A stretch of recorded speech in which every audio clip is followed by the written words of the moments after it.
good.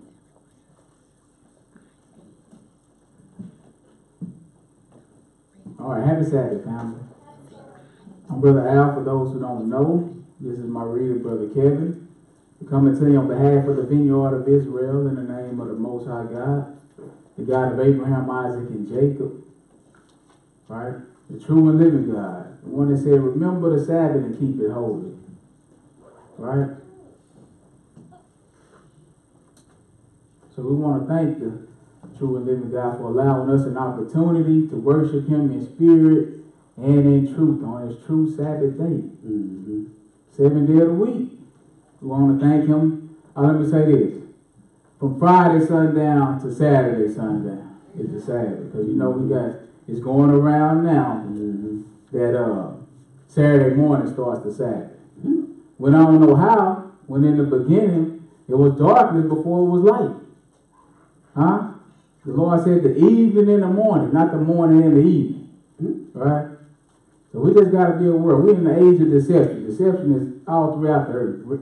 That's how we are where we are, even dealing with this holiday. Right? Which is what we're going to deal with today. The Christmas lie. Right? That's how it is. It's a fun lie. Right? Oh, it ain't fun? That's why the people love it. Right? You ain't got to think, just rise up to play.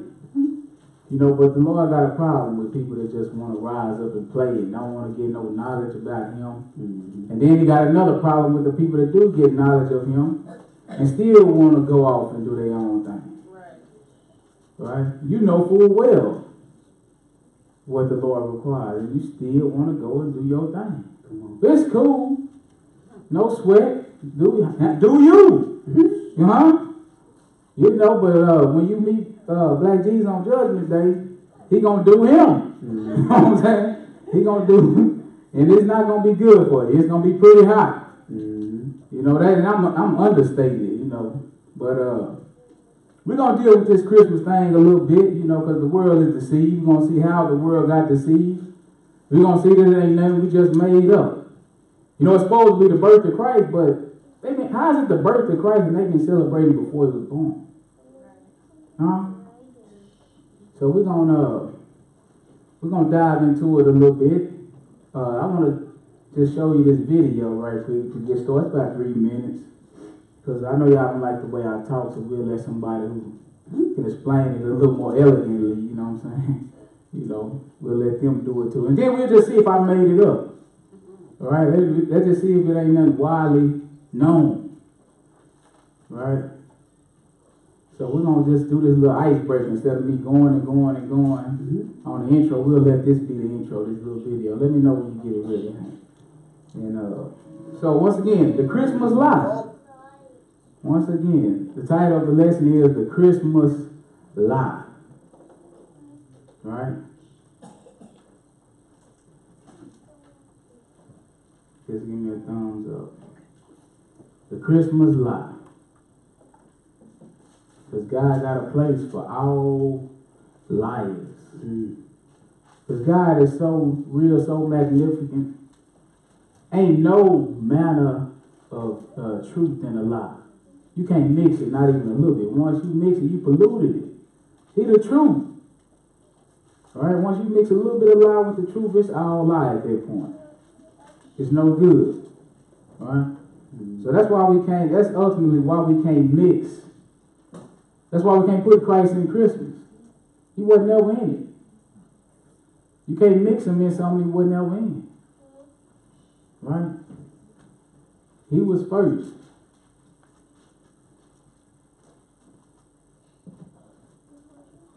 Is it plugged up?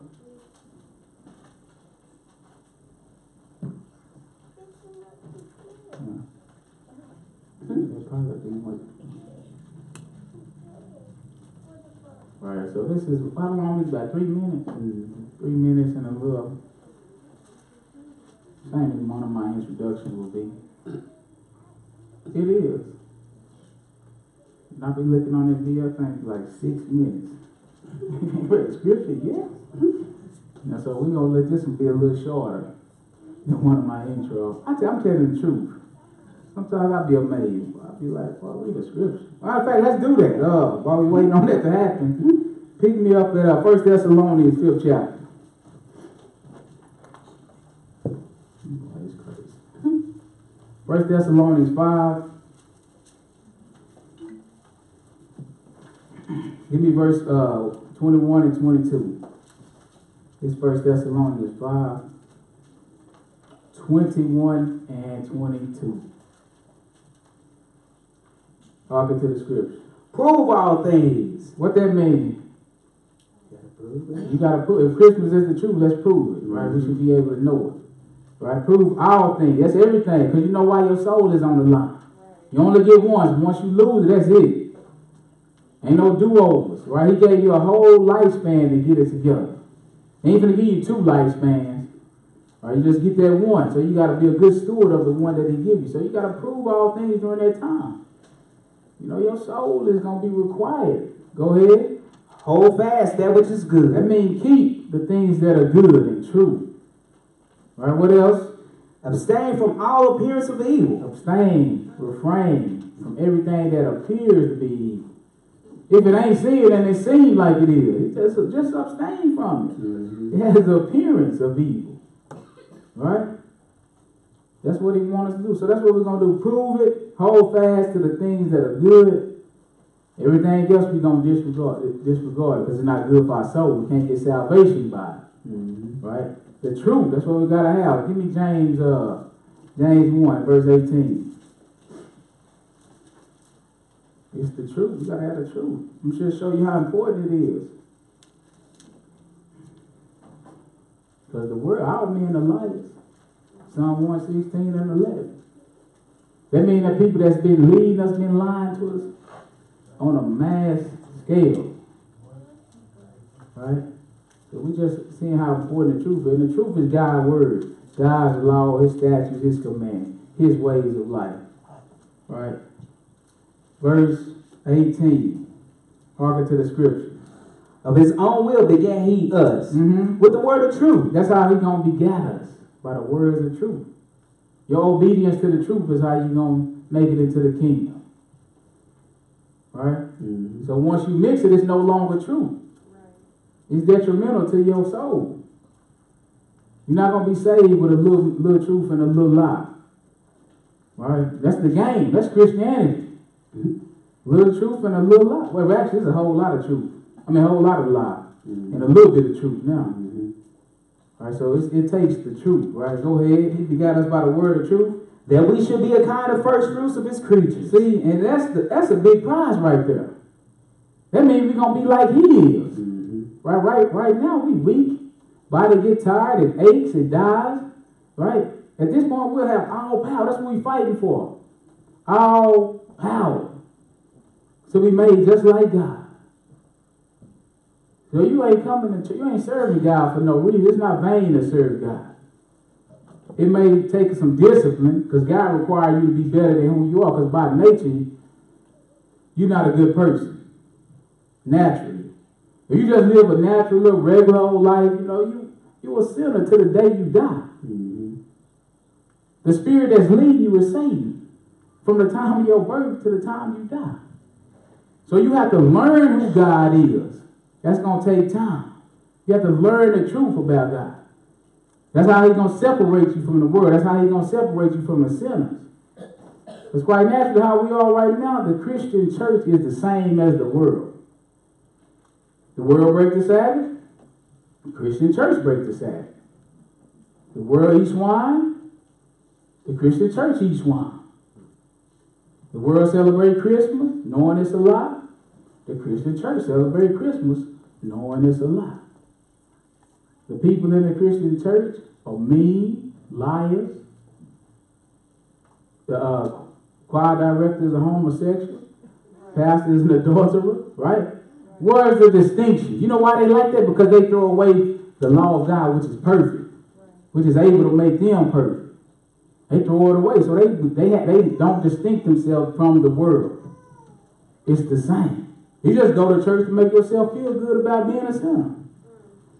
But when you come to God, he knock all that stuff down. Mm-hmm. He lift the covers up off. He's going to expose your deeds. And at that point, you have a chance to turn or keep on down that dark road that you was on. Come on.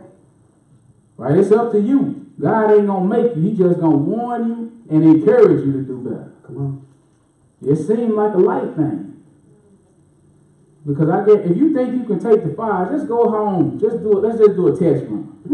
Go home and turn the shower on hot as you can get it. Hotter than you can stand. And try to stay up under. You're not going to be able to stand that. So how can you withstand a fiery lake? It's going to be like a volcano erupt. It's like you're taking a dip in a volcano. Lava, brimstone, fire. How can you handle that? Like, this is what you giving yourself over to. When you don't take the time to learn and obey God, you have accepted this fate, right? And you think just because ain't nothing happened to you right now that it's not going to happen. He just giving you a chance. But sooner or later, his grace is going to run short. He's going to get tired of you. He's going to get tired of your attitude and how you feel about his laws and statutes and commands. Your hatred toward him, he's going to only endure that for so long. Sooner or later, he's going to get tired. At that point, you're going to become reprobate. That's past the point of salvation. I can't salvage you. So since I can't salvage you, you distance yourself from the branch. You the branch that's going to be thrown in the fire. That's the only thing you good for at that point. So you dead while you alive. Right? That's a dangerous thing. Dead man walking. Right? We trying to avoid. That's why we come to the Sabbath. That's why we give up shrimp and pork and lobster and crab and all these holidays. Right? And that's why we obey God's holy days. Right? Because the end game is going to be worse. Right? So we're going to get this video rolling because I already gave you an introduction on top of the video. But you can thank my AV team for that. We've all heard the biblical origins of Christmas, but societies have been celebrating light and birth in the darkest days of winter centuries before Jesus walked the earth. Thousands of years, hundreds of years. They celebrated Christmas before Christ was born. I thought they celebrated Christmas because Christ was born. You thought they did. In the Norse country, this winter celebration was known as Yule. Around December 21st, the winter solstice, fathers and sons dragged evergreens indoors as reminders of life and set logs on fire as a promise of good fortune. Ancient Rome had its own December festivals.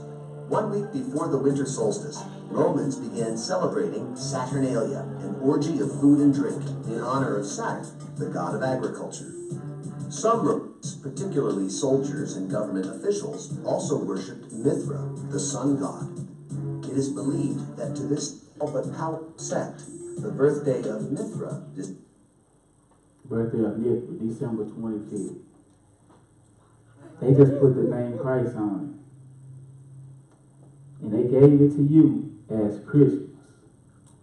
By the 1st century AD, pagan traditions were being challenged as Christianity took hold throughout the empire. But Christ's birth date remained a mystery, since the Bible doesn't mention exactly when he was born. Since pagan Rome already celebrated the birth of Mithra on December 25th, it is theorized the church adopted the date as the birth of the Christ child. In the 4th century, the church made it official, declaring December 25th as the feast day of the Nativity.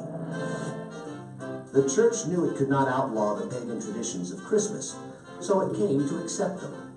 The evergreens traditionally brought indoors were decorated with apples, symbolizing the Garden of Eden. These apples would eventually become Christmas ornaments. The story of Santa Claus also begins in the 4th century with 4th century, that's 400 years after Christ. Right? What's happening? Reading the history. Oh, it's reading the history. Okay. They probably can't see that. Nah, brother.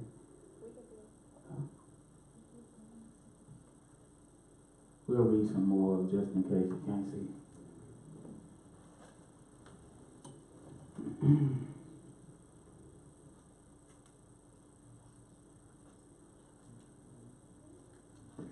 we're going to find out, how did it trickle all the way down to us? As the video already told you, they was celebrating winter solstice, Saturnalia, before Christ was even born. Right? So once Christianity started to take off, they wanted to convert more pagans. So the pagans already had their tradition, so what happened was they just adopted them into the Christian calendar. They slapped the name Christ on it, like putting makeup on a pig, and saying it's a squirrel. You know it's still a pig. That's the first time, you know. But you get the point. It's still a pig, right? It's just a made up pig. So even though they put Christmas on it, it's still Yule time, right? It's still the winter solstice, right? It's still Saturnalia.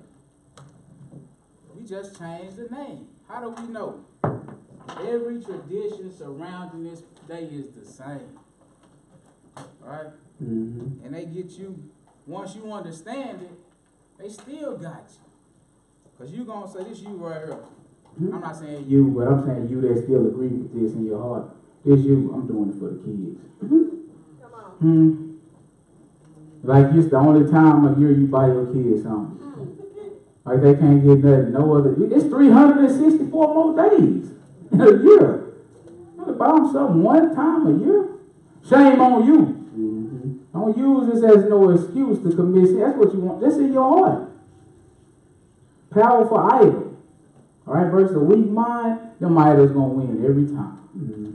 Your mind is going to be weak if you don't flood it with the word of God. This is the defense.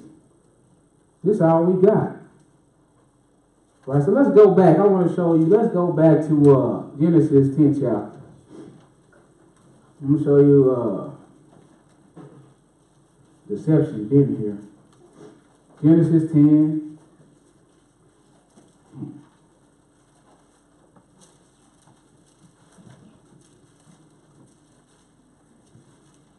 So pagans, they knew what they was doing. We just didn't know when we got down to these modern times. But they had already been in practice from what, the 3rd, 4th century till what? 19th, 20th century? 1700 plus years. So by the time we get down to us, it's just natural. Right? They've been doing this before America was even created. So by the time America get established, it's just something, it's just tradition. It's the same, right? This is what you're supposed to do. But this is according to the world. So let's start at the place where, this is one of the places where, you know, the whole world was in one place at one time. But we're going to deal with this man that became a mighty hunter before God. And what he was hunting was men's soul. Right? And we're going to see how you get your soul hunted, or how you surrender your soul. All right, let's give me Genesis 10 and 1, and then we'll drop down to verse 8. Genesis 10 verse 1, we'll drop down to verse 8. Hearken to the scripture. Now these are the generations of the sons of Noah. Yes. Shem, Ham, and Japheth. So these are Noah's 3 sons, right? After the flood, this is how the whole world was repopulated. Go ahead and read. And unto them were sons born after the flood. Yes. And Cush begat Nimrod. Right, so this is 8. This is the 8th verse, right? He said, unto Shem, Ham, and Japheth were sons born after the flood, meaning the whole world was populated. You came from one of these lineages. Everybody in the world today came from one of these lineages.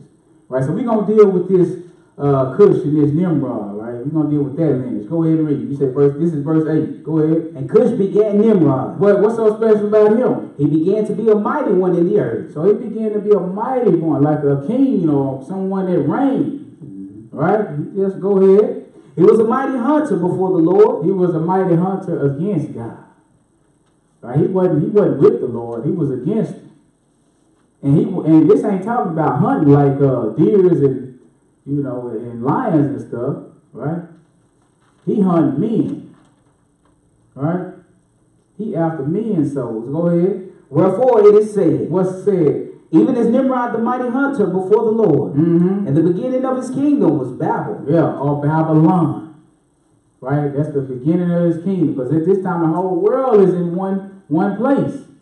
Right? The Tower of Babel, we're going to read. Go ahead. And Erech, Uh-huh. and Alkad, Yes. and Calneh, Yes. and the land of And the Shinar. land of Shinar. Shinar is also Babylon. It's another name for Babylon. Right? That's where his kingdom started. Right? So we're going to go into Matthew the 23rd chapter, one verse 15, and then we're going to come right back to Genesis 11.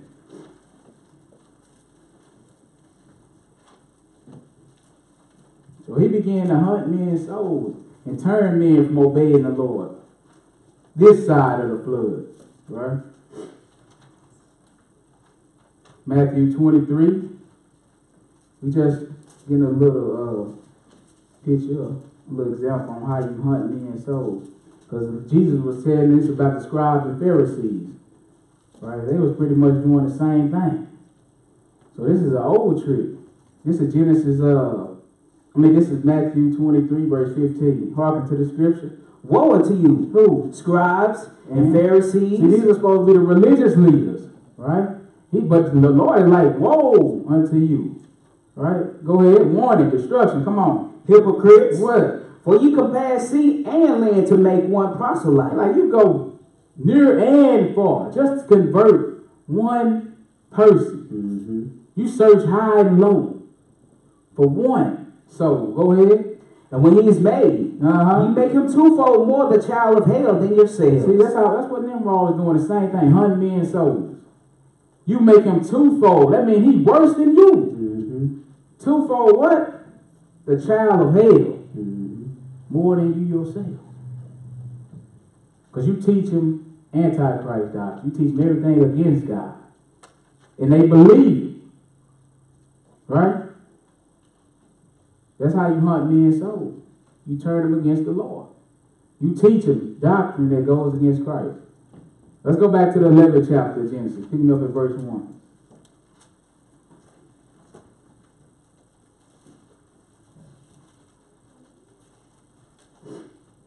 The whole world at this time speak the same language. Everybody can understand. Everyone, So let's see if they worshiping God or not. So this is at the beginning of one of Nimrod's kingdom, right? Verse 1. Because he said he began to be a mighty hunter before or against the Lord. So he became good at turning men away from God. Mm-hmm. Right? And he got a leader over him. And we're going to show you who that is.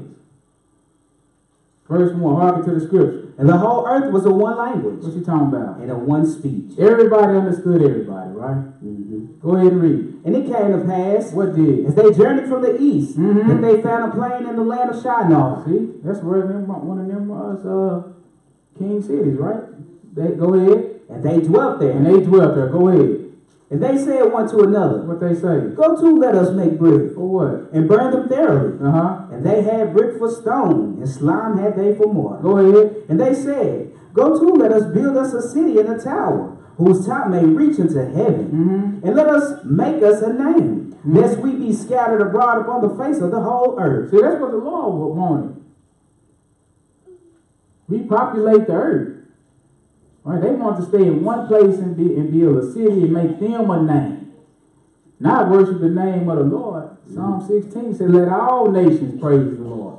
They talking about getting them a name. They ain't talking about what thus saith the Lord.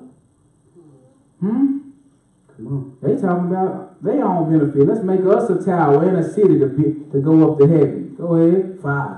And the Lord came down to see the city and the tower, which the children of men built. See, that's how I know they're against the God. Because he ain't claiming them. He called them the children of men, not sons of God. Just like in Genesis, the 6th chapter, when the ones were the daughters of men, he called them. Because they were just showing you a difference, that they were the one that was against the Lord, disobeying. Right? He used the same terminology, but he used it for men and women right here. He said the children of men. So instead of the daughters of men, because remember, now the whole world is in one place at one time. And they got their own agenda, so they got one accord, one mind. Just how it is today. This is just the beginning. Ain't nothing changed. It just done spread throughout the earth now. We living in a society that's totally against God. That's totally against righteousness. That's totally against the truth. But it ain't started here. It been going on. This was the start, what we're reading about. And this thing continued throughout all the Bible. Throughout all the earth. And it caused people not even to know God. Sure, you got the name, but that's it. His ways, you don't know him. Who he is, absent from your mind. Your service toward him, null and void. But sacrificing to other gods, worshiping other things, A1. Nobody can beat you. Go ahead. 6. And the Lord said, What happened? behold, Yes. the people is one. Yeah, so the people is of one mind, one agenda, and it ain't in my favor. Go ahead. And they have all one language. They have all one language. Go ahead. And this they begin to do. Yes. And now nothing will be restrained from them, which they have imagined to do. That's right. Go to, let us go down. And do what? And there confound their language, For what? that they might not understand one another's speech. See, the Lord know how to destroy this man. He know how to break up his plan. Right? He could have wiped them all out, but what's the point? I got something better. Let me do this. See where they end up. So he scattered what? Verse 8. So the Lord scattered them abroad from thence. That's what was supposed to happen in the beginning anyway. But they wanted to stay together and build a tower to go up to heaven. But he said, confound their language so that now that they can do what we needed them to do in the beginning anyway. Repopulate this thing. Go ahead. So the Lord scattered them abroad from thence, upon the face of all the earth. Yes. And they left off to build the city. Yeah, because they can't understand each other's speech now. They no longer on one accord. But he scattered them across the face of the earth, but the ideology that they received here, they took it with them. Remember, they against God at this point. Come on. They didn't start obeying him because he scattered the language. Because he confounded the language and scattered them. They took that same old devilish mindset with them. All across the earth, he said. Yes, sir. And it's still there. Go ahead and read. 9. Yes. Therefore is the name of it called Babel. Yeah, like a baby babble. You can't understand the speech, yeah. Or Babylon. Go ahead. Because the Lord did there confound the language of all the earth. Yes. And from this did the Lord scatter them abroad upon the face of all the earth. That's right. From here did the Lord scatter them across the face of the whole earth. Let me get Isaiah 25, verse 6. So they took the doctrine with them. They took the teaching that Nimrod supplied them with. They took it with them. And he was against God. So they took that same mindset all across the world. It didn't change. Isaiah 25, verse 6. Hearken to the scripture. And in this mountain shall the Lord of hosts make unto all people a feast of fat things. Right, so this mountain, which is Jerusalem, once the Lord return, he's going to set this thing straight. And he's going to make a feast of fat things, it said. Go ahead. A feast of wines on the leaves. So everybody going to be keeping God's feast day. What's important to him. Right, the marriage supper of the Lamb. Right, you're going to be keeping his feast days. Go ahead. Of fat things full of marrow. Yes. Of wines on the leaves well refined. Yes. And he will destroy in this mountain the face of the covering cast over all people. See, it's been a covering cast over all. Now, we know ain't no covering been spread over your head physically. The Lord is talking about a spiritual cover. And it's been cast over who? All people. Is that clear? Like what? And the veil that is spread over all nations. The veil that spread over all nations. All the nations took their covering with them. That demonic doctrine. It's against the Lord. He said he's going to destroy it at his return. They took it with them. So if Satan is running the world, he's not going to teach you the things of God. He's going to teach you the things of himself because he desires worship. Right? He desires sacrifice from you. Sacrifice is directly linked to worship. Offerings directly linked to worship. service directly linked. That's a part of worship. You serve an idol without your knowledge. Right? Let's get Revelation, the 12th chapter. I just got to show you like how this, who is in charge of this mass deception. This scripture helped me. It helped me to see, okay, now I can understand why the world is upside down. How it's more lies than truth in the world. Because at first I sure was struggling. I just can't, this many people just can't be wrong. I just know it. This many good white people? Huh? This is where my mind went to. I'm sorry. You know, they in charge. This is the time of the Gentiles. They in charge of everything. Most things we learn. That's where we got it from. Right? But everything has been flipped. They in charge. The books that been printed.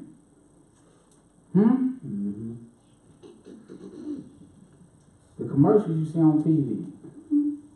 What Negroes on a news channel? Not on. Okay, I'm going to clear. I'm going down the wrong way. Let's get picking up at verse 7.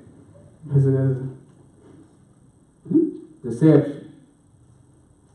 This is how it got across. You just saw the Lord say it's a covering over all people. This is why the world don't know God. It's a simple thing we can do to test. How many God's feast days do you know? No, you don't know them then. How many holidays do you know? All of them? That's a different God. God ain't taught you. You haven't been willing to listen and obey. He's not going to really teach you if you're not willing to listen and obey. Verse 7, hearken to the scripture. And there was war in heaven. Michael and his angels fought against the dragon, and the dragon fought and his angels. We know the dragon, the beast, Satan, the devil, but the Bible going to tell you. Go ahead. And prevailed not. And they didn't win. Neither was their place found any more in heaven. So Satan got beat up and kicked out. Huh? He got beat up and kicked out. Go ahead. 9. Huh? And the great dragon was cast out. Yes. That old serpent. Who is that? Called the devil. And Satan. What did he do? Which deceived the whole world. So you see, it didn't just start now. It started way back. From the time the world started to repopulate after the flood, even to this day. Deception come by way of Satan. But he got to use men to carry forth his task. We just want to show you what happened, where he at. Go ahead. Where was he cast out to, though? He was cast out into the earth. Deception right here. They tell what they tell you. He in the underworld, barbecuing and cooking people, stabbing with a pitchfork, right? He red, look like a red dragon with a long tail. Straight fairy tale. That's not how Satan looks. That's not even where his abode is, where he lives. He's dwelling on the earth, right? Go ahead. And his angels were cast out with him. So the angels are the, now we call them demons, right? Demonic spirits. They were cast out with him. So you got Satan and all his little old minions running around on the earth. One of their jobs is mass deception. Go ahead. 10. Yes. And I heard a loud voice saying in heaven, what did it say? Now has come salvation and strength. He must have been terrible. Now they're rejoicing in heaven once they done kicked him out. Go ahead. In the kingdom of our God. Yes. And the power of his Christ. What you talking about? For the accuser of our brethren is cast down. That's one of his jobs to do. Deceive you just so he can accuse you. Huh? That's hard. Deceive you to accuse you before God. Go ahead. Which accused them before our God day and night. Yes, sir. And they overcame him. How? By the blood of the Lamb. By the word of the truth. The blood of Christ. That's why you can't mix it. Go ahead. And by the word of their testimony. You can't mix God. The word of their testimony. The spirit of Jesus. Jesus is the spirit of prophecy, I tell you. I mean, all the prophets, the law, they wrote about it. They spoke about Christ. You can't mix them. You can't mix the truth. Go ahead. And they love not their lives unto the death. What else happened? Therefore rejoice, ye heavens, and ye that dwell in them. Woe to the inhabitants of the earth. That's us, where we stay at on the earth, right? Woe to us. Go ahead. And of the sea. What you talking about? For the devil is come down unto you, having great wrath, because he knoweth that he had but a short time. It don't look like he playing to me. You want to serve God? You just made yourself an enemy of Satan. And the man don't get tired. Mm-hmm. He don't give up. Right? He's so ferocious. He tempted Jesus. Mm-hmm. After he couldn't kill him, he tempted Christ. So he coming after you as well. Let's drop down to verse 17. Go ahead. And the dragon was wrought with a woman. Yes. And went to make war with the remnant of her seed. What happened? Which keep the commandments of God. These the ones he at war with. If this ain't you, that means he already got you. Come on. Now, he ain't at war with you. He only at war with who you say? With those which keep the commandments of God And have the testimony of Jesus Christ. the testimony of Jesus. Right, going to the 13th chapter. Pick me up at verse 1. 13 and 1. So let's say he down here on earth, he coming in the forms of government. This is what we're going to read about now. The government, they push all of these things on us. Mm-hmm. Right? These rules and regulations, they go against God. They push them on us, but they get them from Satan. Go ahead. And I stood upon the sand of the sea, Right. and saw a beast rise up out of the sea, Mm-hmm. having 7 heads and 10 horns. Yes. And upon his horns 10 crowns, Mm. and upon his heads the name of blasphemy. So these crowns represent rulership, Mm-hmm. right? Governments, kingdoms, right?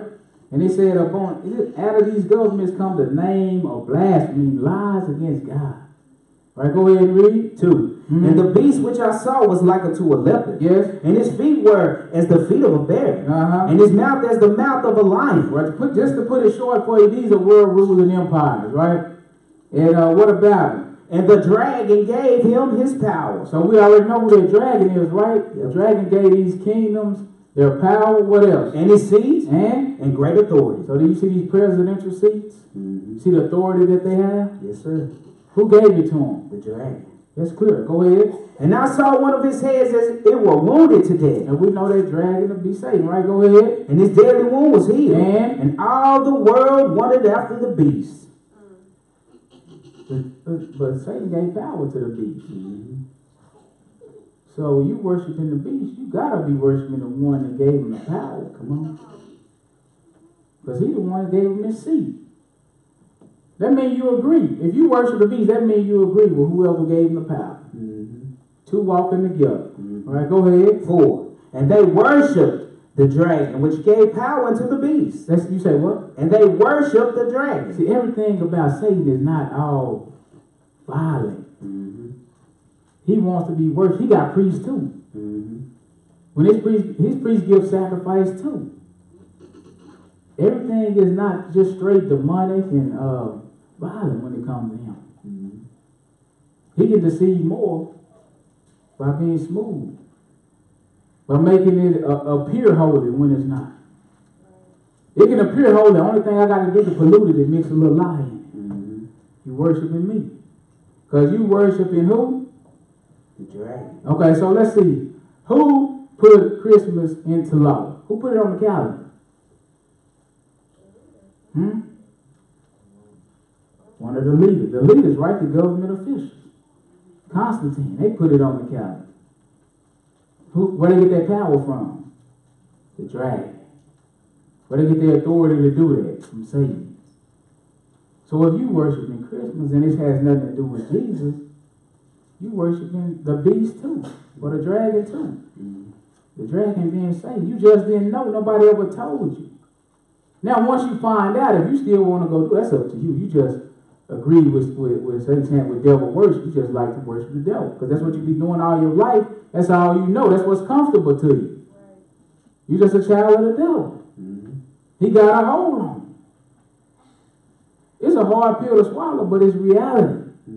Because how much of the world doing this? The whole world. That's why you're comfortable with it. Mm-hmm. Just like in the days of Genesis 11 chapter, the whole world. They took that same thing with them.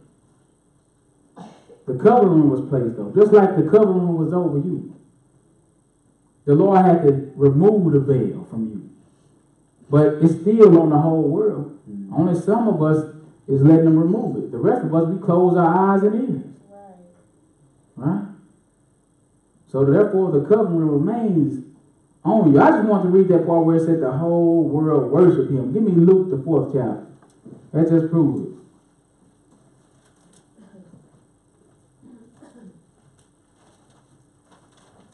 Well, he know you're not going to worship me under my title as Satan. Mm-hmm. Some people will, but majority of the world won't. I need all the world to worship because I'm that angry.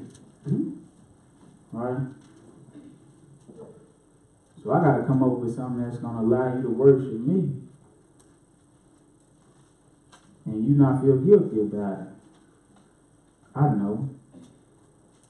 Let me use the name Jesus. I'm just going to give you all my doctrine, all my teachings, but I'm going to put Jesus' name on it. Mm-hmm. And if you're not reading, if you're not obeying the Bible, you're going to go for it because it appears holy. It appears right. Verse 1. Follow to the scripture. And Jesus, being full of the Holy Ghost, returned from Jordan, and was led by the Spirit into the wilderness, being 40 days tempted of the devil. And in those days he did eat nothing. Mm-hmm. And when they were ended, he afterward hungered. So, Jesus was, it said he was full of the Holy Ghost, right? So he was led into the wilderness. He said, being 40 days tempted of the devil. Tempted of the devil for 40 days. Mm-hmm. In that time he didn't eat anything. Go ahead. 3. And the devil said unto him, Yes. If thou be the Son of God, command this stone that it be made bread. Right, like you don't know who he is. Mm-hmm. Right? Prove yourself to me. Mm-hmm. But you know who he is. Go ahead. But he's trying to tempt you. But what happened? And Jesus answered him, saying, Yes. It is written, that man shall not live by bread alone. That's right. And that's our problem. We trying to live by bread only. Material gain. What we can get. How can we satisfy this flesh? And in doing so, you just neglecting the spiritual man. But you're dead in that case. Because you feeding your mouth, but you're not feeding your mind the knowledge of God. That's really irrelevant to you. I'm a good person. I don't do this, I don't do that, I don't do this. But you don't keep the commandments. You're not a good person. Right. You're a good person to men, but all men's evil. Mm-hmm. But to God, you're terrible. Mm-hmm. He hates you. Mm-hmm. He's not even with you. You forsook him, so he forsook you too. You just out there by yourself. Go ahead. But by every word of God. That's how man's supposed to live. When he talking about live, he talking about eternally. Live forever. So if I ask the question, I know nobody want to die.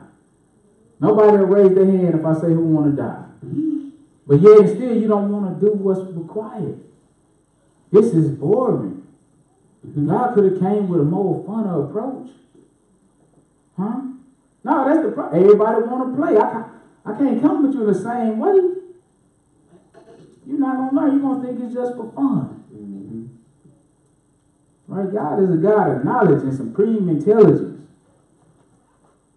And you need to have some kind of knowledge of him. Go ahead. 5. What happened? And the devil. What? Take him up into a high mountain, showed unto him all the kingdoms of the world in a moment of time. That's throughout the course of history. He took Jesus up into high mountain. He showed him all the kingdoms. But remember, he read the dragon, which is say he gave the kingdoms they see, they power, and their authority. So he's showing them this, right? Go ahead. The glory of it too. Go ahead. 6. And the devil said unto him, all this power will I give thee, mm-hmm. and the glory of them. And the glory of them. For that is delivered unto me. It's given to me. What you do with it? And to whomsoever I will, I give it. See, I got the power to give it to whoever I want to have it. So whoever going to bow down and worship him is going to be the ones who receive it. Go ahead. If thou therefore wilt worship me. So is that not what he desires? Mm-hmm. He telling the Lord Jesus, I give you all this power if you will bow down and worship me. So that's what he's after. Worship. Go ahead. All shall be thine. He said, all of this will be yours. What happened? 8. Mm-hmm. And Jesus answered and said unto him, Get thee behind me, Satan. Yes. For it is written, Thou shalt worship the Lord thy God, and him only shalt thou serve. He said, You shall worship the Lord thy God, and him only. So how do we keep from worshiping Satan? Let's go look. You got to keep the commandments. Exodus 20th chapter. So idols are everywhere, not only in the physical form, but in your mind. Mm-hmm. Those are the most dangerous ones. The Lord is going to show us how to worship, how to serve him. And he ain't making nothing, spectacular, nothing hard.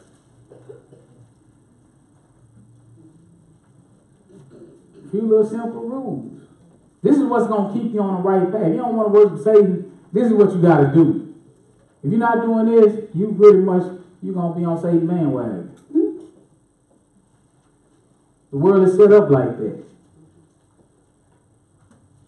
To get you to break God's commandments without you even knowing or realizing. Verse 1, go ahead. And God spake all these words, Mhm. saying, I am the Lord thy God, which have brought thee out of the land of Egypt, This is what he's telling you. So he's going to show us something. Go ahead. out of the house of bondage. Mhm. Thou shalt have no other gods before me. You should have no other gods before me or except me. He's teaching us how to worship him, how to serve him. No other gods. Go ahead. Thou shalt not make unto thee any graven image, No graven images. Don't make them. Go ahead. or any likeness of anything that is in heaven above, Mhm. or that is in the earth beneath, Right. or that is in the water under the earth. That's right.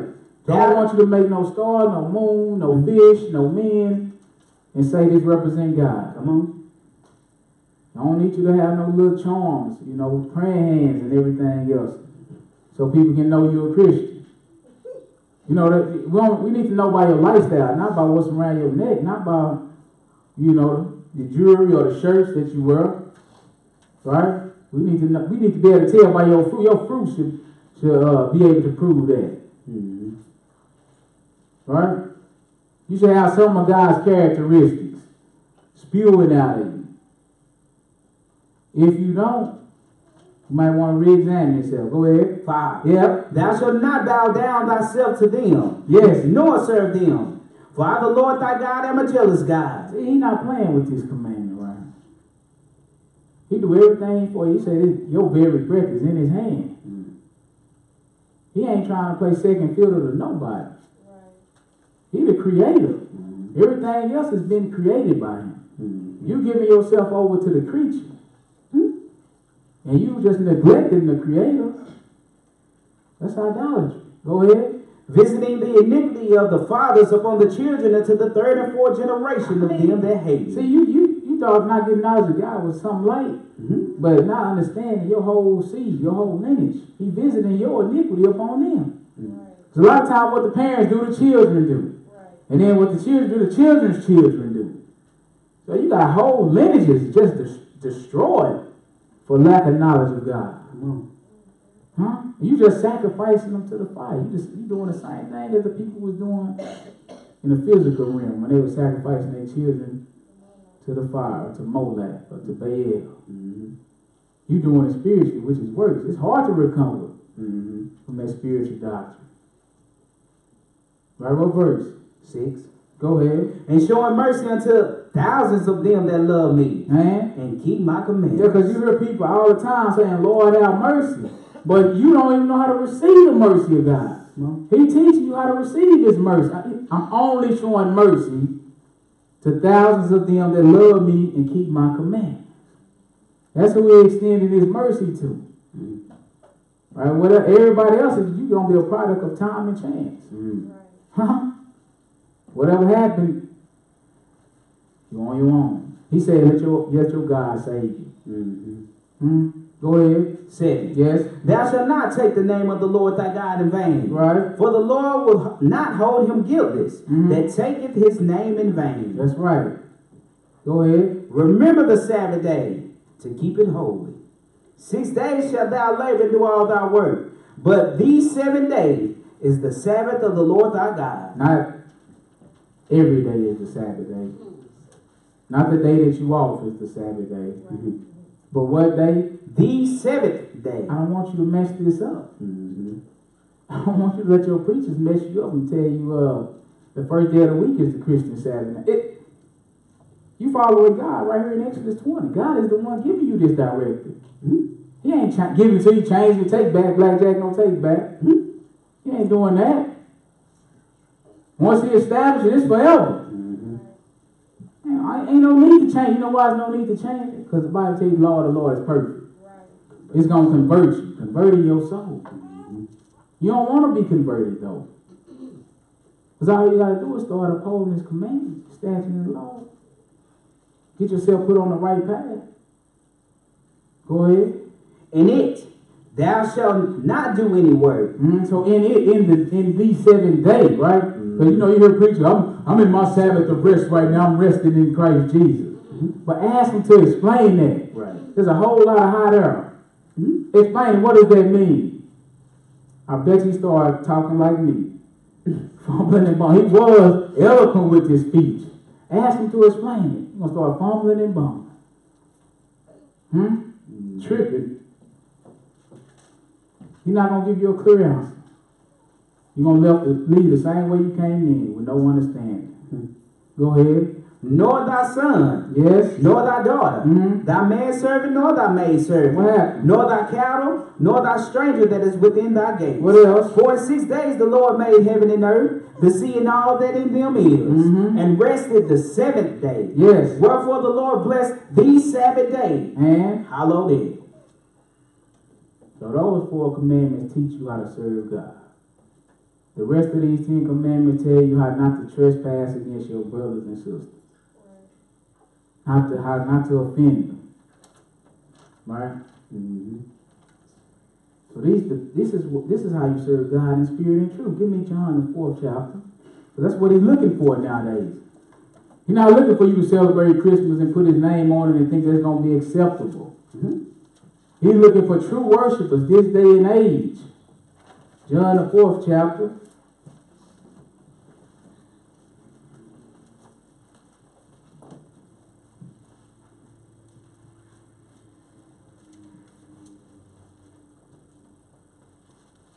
John the 4th chapter, verse 21. We'll start at 21. Just watch the dialogue between Jesus and the woman. Just verse 21. Hearken to the scripture. Jesus said unto her, Yes. Woman, Huh? believe, What you talking about? the hour coming, when ye shall neither in this mountain nor yet at Jerusalem worship the Father. That's right. But you still got to worship him. All right? You're going to be worshiping on a worldwide scale. Go ahead. 22. Ye worship, ye know not what. So he said, what you worship, you really don't know what you worship. See, that's how Christmas is.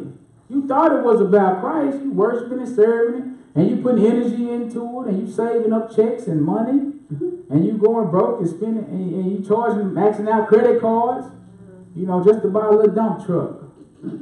Huh? Just to buy a little dog that talk. You going broke. Skip that house payment. I'll catch up in January. Crazy. That ain't wise at all, is it? But he said, you don't know what you worship.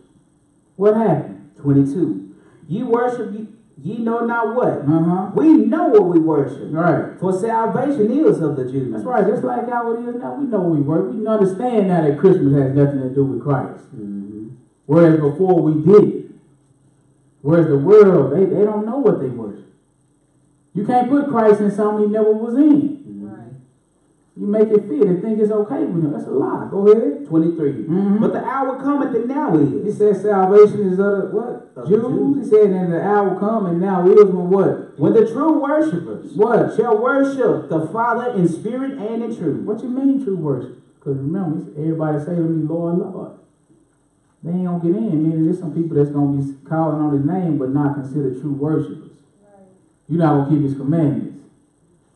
You're not gonna have faith in his son.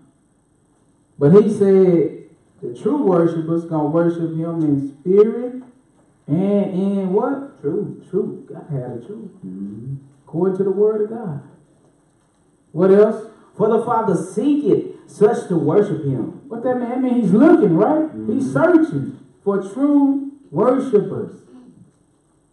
That's what he's looking for, true worshipers. Go ahead. God is a spirit, God is a spirit. and they that worship him What? must worship him in spirit and in truth. Say absolute.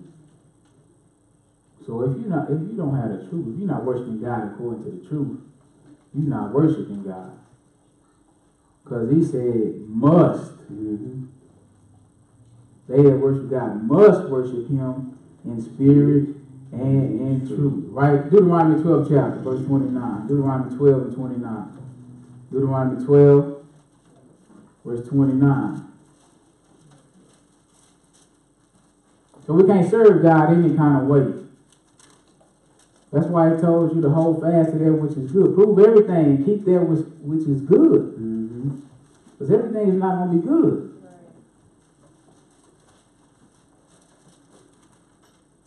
He teach you how to worship and serve him. So you don't have to guess. You don't have to make up something. Alright?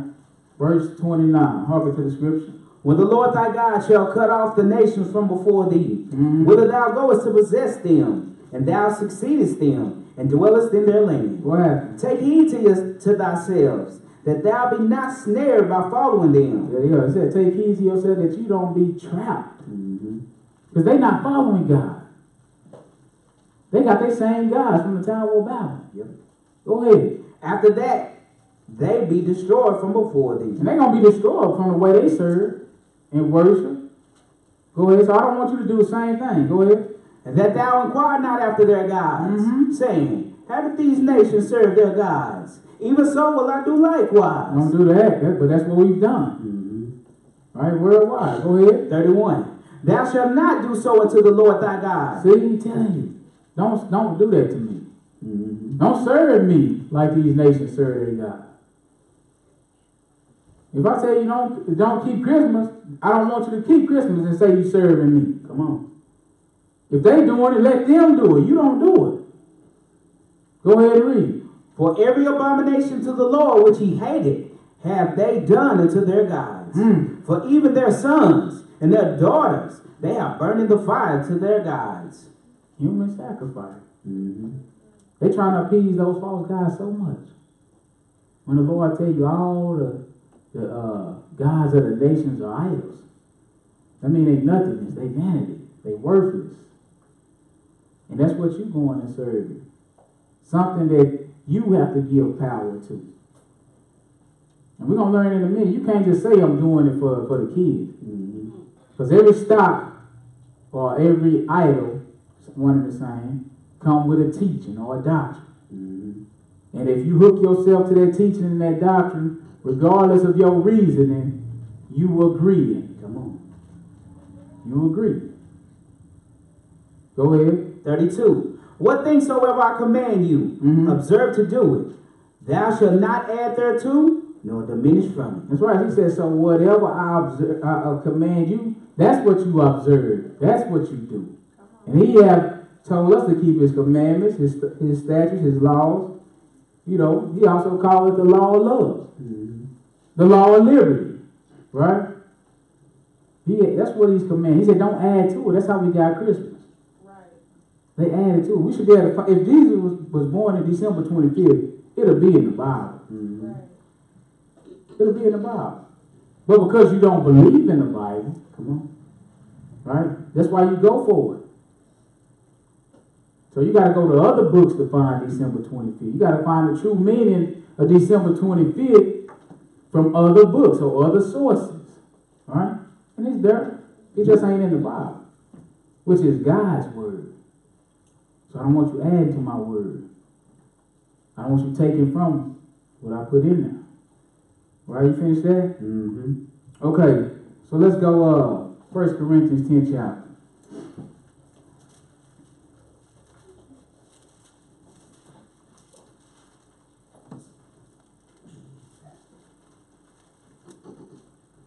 First Corinthians 10,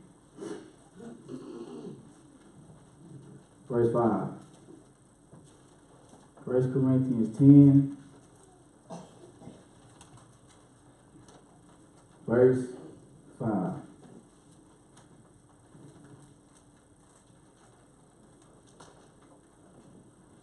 Hearken to the scripture. But with many of them God was not well pleased, for they were overthrown in the wilderness. That's right. There was a lot of idolatry going on in the wilderness. God took them out of Egypt, out of bondage, and he got them in his intimate place with just him and them, the children of Israel speaking about.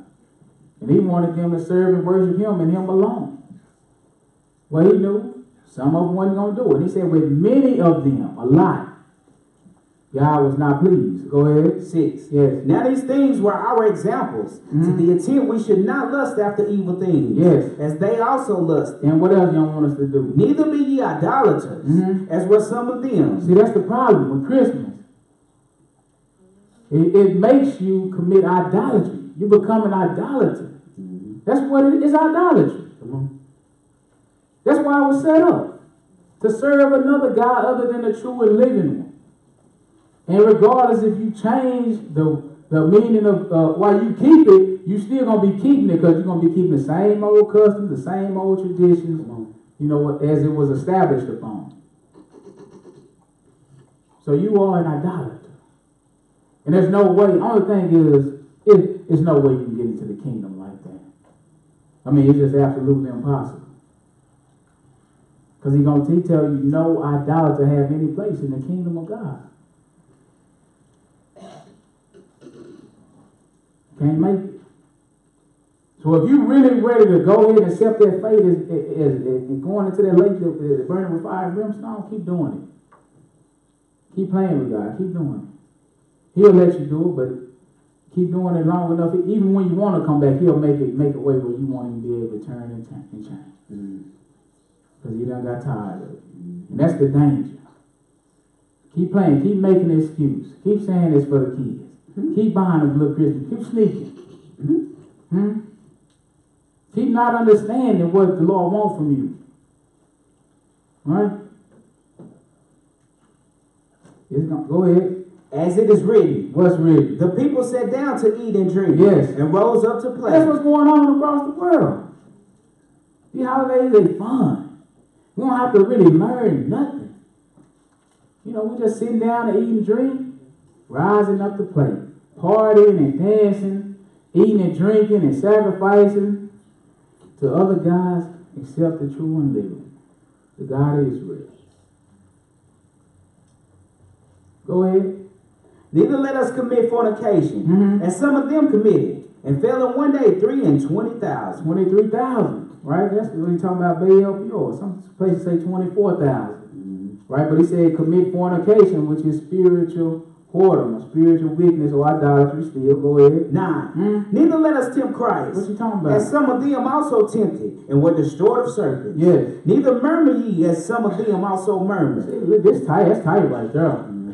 Woo-hoo! Murmuring and complaining. He'll do it all the time. He tells you don't. Because what you're showing is no matter how much I do for you, it's still never good enough. You always got something to say. I just bought you a Bentley. It still ain't good enough. It didn't have no wheels on it. What? I just put you in a nice house. I just taught you who I was. Yeah, but that's boring. Complaining about it, murmuring. Girl, don't you know they can't eat this and that? They can't even eat shrimp. They can't eat pork chop or nothing. It's bondage to the world. See, serving God is bondage to the world. All I want to do is play. Well, I used to think kids play games. But when I got older, I learned now adults are the ones that really play games. They're the ones that ain't serious. And you teach the kids to play games. Kids more serious than adults. They for real with it. Teach them. Watch how stern they be. But adults, what's that saying? Tricks are for kids? Nah. Tricks are for what adults do. But God is watching. He said, don't murmur and complain. He's not pleased with that. So get this out of your life. Go ahead. And were destroyed of the destroyer. Destroyed of the destroyer. Go ahead. Now all these things happen unto them for examples. And they are written for our admonition. See, if you're not reading it, you're going to fall into the same trap. You're going to do the same thing. He giving you an example of what not to follow. So you will know not to murmur and complain, not to be an idolater. But if you're not reading, if you're not abiding, if you're not sticking to it, you're going to be the same way. Go ahead. Upon whom the ends of the world will come. What else? Wherefore let him that thinketh he standeth take heed lest he fall. There had no temptation taken you, but such as is common to man. Right, so you ain't going through nothing that somebody else ain't already went through. Everybody, all of us men, we have light temptations. Go ahead. But God is faithful. Yes. Who will not suffer you to be tempted above that ye are able. Yeah. But will with the temptation also make a way to escape. What else? That ye may be able to bear it. That's right. Wherefore, my dearly beloved, flee from idolatry. Flee from idolatry. That's the warning. That's the whole Bible. It's that serious. Idolatry is everywhere. It's almost in everything. The man will tell you flee from it. Go ahead. 15. Mm-hmm. I speak as to wise men. What you like what? Judge ye what I say. Give me some. The cup of blessing which we bless, is it not the communion of the blood of Christ? Mm-hmm. The bread which we break. And they ain't talking about communion like how the churches do it every Sunday, every first Sunday, or every fourth Sunday. Right? The cup, right, that represents the Lord's blood. Mm-hmm. Right? That's what he's talking about. He said, is this not the cup we bless? Go ahead. The bread which we break, Mm-hmm. is it not the communion of the body of Christ? It represents his body. So if we partaking in it, we have communication or agreement with the Lord. Otherwise, I wouldn't be partaking in it if I didn't agree. Right? The wine and the bread, we eat that on the Lord's Passover. One of his feast days. If I didn't agree with it, I wouldn't do it. Go ahead. 17. Yes. For we being many on one bread. See, we many members, right? But we what? One bread. One bread. Which is what? And one body. And one body, because we agree. Go ahead. For we are all partakers of that one bread. That's right. That's why I agree with the doctrine that come with it. Right? The teaching. The Lord is the sacrificial lamb. The Lord is our Passover. The only reason I'm taking that bread in that because I agree. I'm part of the body. That's what the body do. I agree. Go ahead. 18. Behold, Israel after the flesh. Are not they which eat of the sacrifices partakers of the altar? That's right. He said, Israel after the flesh, said, are not they which eat of the sacrifices partakers? So you having a Christmas dinner, right? That's been sacrificed or offered to an idol. Come on. You eating it. That means you're a partaker. Mm-hmm. Whatever teaching comes with Christmas, you agree with it. That's why you eat. That's why you cooking Christmas dinner in the beginning. Come on. You agree. If you didn't agree, you wouldn't do it. Go ahead. 19. So basically, he let you know you can't say I'm doing it for a different reason. Mm-hmm. You can say it, but the underlying meaning is you still in agreement with what's been set up or what's been given to you as an original teaching. Go ahead. What say I then? What you say? That the idol is anything, Mm-hmm. or that which is offered in sacrifice to idol is anything. Yeah, we know that being in the truth. We know idol ain't nothing. He already told us that. Even the thing sacrificed to if you really don't understand, you know that ain't nothing. Mm-hmm. It's only one God. Yes. The other things have no power, absolutely none. Go ahead. But I say, What you talking about? that the things which the Gentiles sacrifice, Yeah. they sacrifice to devils, Mm-hmm. and not to God. And I would not that ye should have fellowship with devils. That's right. I don't want you to have fellowship or communion. Right? I don't want you to be in agreement with devils. Because the things which he said the Gentiles sacrifice, we know them to be the Europeans or the white people. Also sometimes used as other nations. Mm-hmm. The things with the nation sacrifice, they don't sacrifice to God. Remember, they got a veil over their eyes. Mm-hmm. They sacrifice to who? Devils. That's why he don't want you to learn their ways. So Christmas, regardless if you knew it or not, it's a sacrifice to the devil. It's not a sacrifice to God. It's not his birthday. It's somewhere in the scripture. He never told you to put out cookies for me. He might don't even eat cookies. He eat manna. You know what I'm saying? He eat figs. Right? Mm-hmm. The Lord never told you to do that. That's not for God. Go ahead. 21. Mm-hmm. Ye cannot drink the cup of the Lord and the cup of devils. That's where we be at. Lukewarm. You can't serve God and Satan. You can't keep Christmas and Sabbath. Come on. You can't keep God's holy days and the holidays. You can't believe God's doctrine and keep that and keep the doctrine of devils. That's not what's going to happen. Go ahead. Ye cannot be partakers of the Lord's table and of the table of devils. Mm-hmm. Do we provoke the Lord to jealousy? Are we stronger than he? Provoke him because you got another God, an idol, committing idolatry. You provoking them to jealousy. He told you I'm a jealous God. When you serve other God, that's what you're doing. That's how you provoking God to jealousy. He said you can't eat from the table of the Lord, or the sacrifice of the Lord and the sacrifice of devils.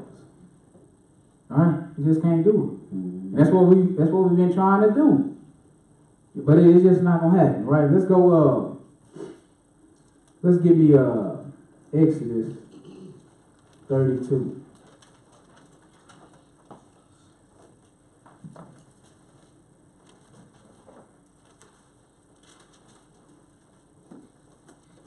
God gave us feast days or holy days. Man gave us holidays. Exodus 32,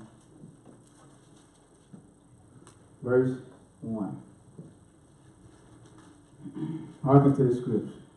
And when the people saw that Moses delayed to come down out of the mount, Right. Moses went up to get the instructions from God, right? To learn how to properly serve. But the people, they saw he took a while to come down. So what they do? the people gathered themselves together unto Aaron, and said unto him, Up, make us gods, which shall go before us. For as for this Moses, the man that brought us up out of the land of Egypt, we wot not what is become of him. That's right. We don't know what happened to Moses. He's been gone for a little while now. All right, so you get up and you make us some gods so we can worship. All right, go ahead. And Aaron said unto them, Break off the golden earrings which are in the ears of your wives, of your sons and of your daughters, and bring them unto me. And now the people brake off the golden earrings which were in the ears, and brought them unto Aaron. And he received them at their hand, and fashioned it with a graving tool. And what happened? After he had made it a molten calf. And they said, These be thy gods, O Israel, Yes. which brought thee up out of the land of Egypt. That's right. And when Aaron saw it, he built an altar before it. And Aaron, So for altars for the sacrifice to this thing, right? He done made gods, right? He done built a place to sacrifice or worship it. And what else? and Aaron made proclamation What happened? and said, Yes. Tomorrow is a feast to the Lord. Now he also has given it a day to be worshipped on. A designated time. Come on. Right? So we can offer this sacrifice. So we can worship this golden calf. But these are the gods that brought us. We need to pay homage. That's what worship is. Paying homage. So he declared a day. And this day ain't from God. He did this on his own. He said Aaron made the proclamation. Right? And said tomorrow is a feast to the Lord. But it's not. Because God didn't give him this. You can't serve God with this. He didn't give it to him. Right? God gave him holy days, the Passover, Feast of Unleavened Bread, the Pentecost, Day of Atonement. These are from God. Ain't now one of these what he's doing now. But anyway, turns out he got the people punished. About 3,000 of them died for participating in this. Right, we're not after that. I just wanted to show you that he made a day. Right, just like Christmas is a made-up day. It comes around the same time of year for us to give this service to this Son. That's Son worship. That's all it is. Worshiping of the Son. Worshiping the creation. More than the Creator. Well, let's go again. Look at it in a different way. Let's go 1 Kings 12. So you can't make up something that's kind of like or similar and still think you're serving God. 1 Kings 12, verse 25. 1 Kings 12, verse 25. This a little bit after Solomon got the kingdom split. Right, the 10 tribes went up with Ephraim to the north, and then the southern tribes with Benjamin and Judah. But look what's going to happen. This is verse 25, right? Go ahead. Then Jeroboam built Shechem in Mount Ephraim, and dwelt therein, And what happened? and went out from thence, and built Peniel. Okay, so he was building up the cities, right? Go ahead. And Jeroboam said in his heart, What? In his mind? Now shall the kingdom return to the house of David. That's what he's thinking, right? He said, man, these people going to go back to where they came from. Go ahead. If this people go up to do sacrifice in the house of the Lord at Jerusalem, Which is what the law commanded, 3 times a year. Shall all meals appear before the Lord in the feast of tabernacles, in the feast of unleavened bread, and in the Pentecost, right? He said, and so he's thinking, this wicked king is thinking, man, if they go up to Jerusalem and start participating in this, their heart gonna be turned, and they're gonna leave me, right? That's what he's thinking. So he gonna conjure up him a little plan, right? Go ahead. then shall the heart of this people turn again unto their Lord, even unto Rehoboam king of Judah, And do what? and they shall kill me, and go again to Rehoboam king of Judah. Right. This is what he's thinking, not realizing that God has already given you the kingship. He didn't give it to you to take it away. You know, but this is what you come up with in your mind. Go ahead. 28. Whereupon the king took counsel and made 2 calves of gold. Sound familiar? Same thing with Aaron. They made 2 calves of gold. And said unto them, What? it is too much for you to go up to Jerusalem. He said it to the people. It's too much. Don't go. But the commandment was to go up. Yes, sir. But he tells them, don't go. Go ahead. Behold thy gods, O Israel, Look at your guys, O Israel. which brought thee up out of the land of Egypt. That's what he's saying those 2 golden calves did. Do we know that not to be true? The Lord said, I'm the one that brought you up from the land of Egypt, right? Go ahead. 29. And he set the one in Bethel, and the other put he in Dan. And this thing became a sin. For the people went to worship before the one. Hold on, you say this became what? A sin. Why? For the people went to worship before the one, even unto Dan. They went to worship. They agreed. Yeah, these are the guys that brought us out of Egypt. So they did sacrifice and worship, paid homage, paid tribute to it and everything. It was an agreement. What happened? 31. And he made an house of high places, and made priests of the lowest of the people. That's right. So he made a place for them to worship. The high place would be similar to a church. And he made priests, right? Of the lowest people, right? Go ahead. Which were not of the sons of Levi. Which that's what the Lord said the priest had to come from, the tribe of Levi. So he just doing his own thing. Go ahead. And Jeroboam ordained a feast in the 8th month. And he ordained it a feast. Right? In the 8th month. On the 15th day of the month. Like unto the feast that is in Judah. And he offered upon the altar. So the Lord had to feast in the 7th month. Right? That's what he told the children of Israel to keep. But this king, he gonna make him a feast that's similar to that one. And he gonna keep it in the 8th month. So he had a day set up. Right? He had a place for it to work. He had priests. Right? So they offering service to these golden calves. They committing idolatry. He said it's gonna be like the feast that's in the 7th month in Judah. Right? Go ahead. So did he in Bethel. That's where he did it. Go ahead. Sacrificing. What? Sacrificing unto the calves that he had made. Yes. And he placed in Bethel the priests of the high places which he had made. So he offered upon the altar which he had made in Bethel the 15th day of the 8th month, even in the month which he had devised of his own heart. Yes. And ordained a feast unto the children of Israel. He made them keep it. He made it up. He made a doctrine to come with it. Gave it a date, a time. Gave it priests. Right? So and he made them keep it. He said, like unto the feast. He said he did out of his own heart, and he ordained a feast unto the children of Israel. And he offered upon the altar and burned incense. So anything similar to is not the same. So just because it got the name Christ in it, that don't mean that it's legit with God. He been down this road. Right? So they ain't keeping God's feast days, but they keeping something that's like it. That's not good enough. You add to my word. I didn't tell you to do that in the 8th month, on the 15th day. I already gave you a feast in the 7th month on the 15th day. So they wasn't keeping that one, but they kept the one that the king made and ordained out of his own heart and out of his own mind.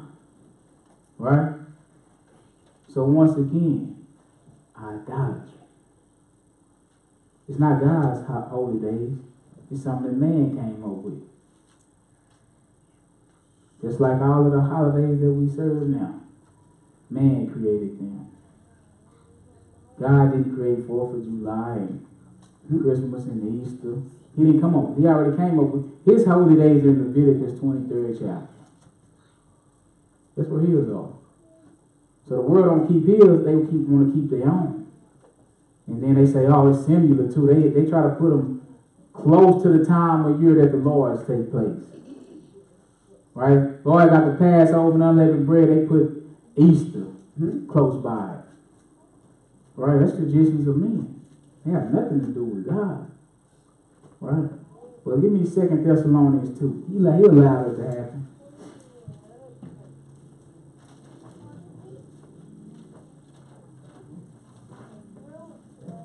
Everybody done kept the same God throughout time. They changed the name, but they got the same traditions. Alright? Verse 7. 2 Thessalonians 2,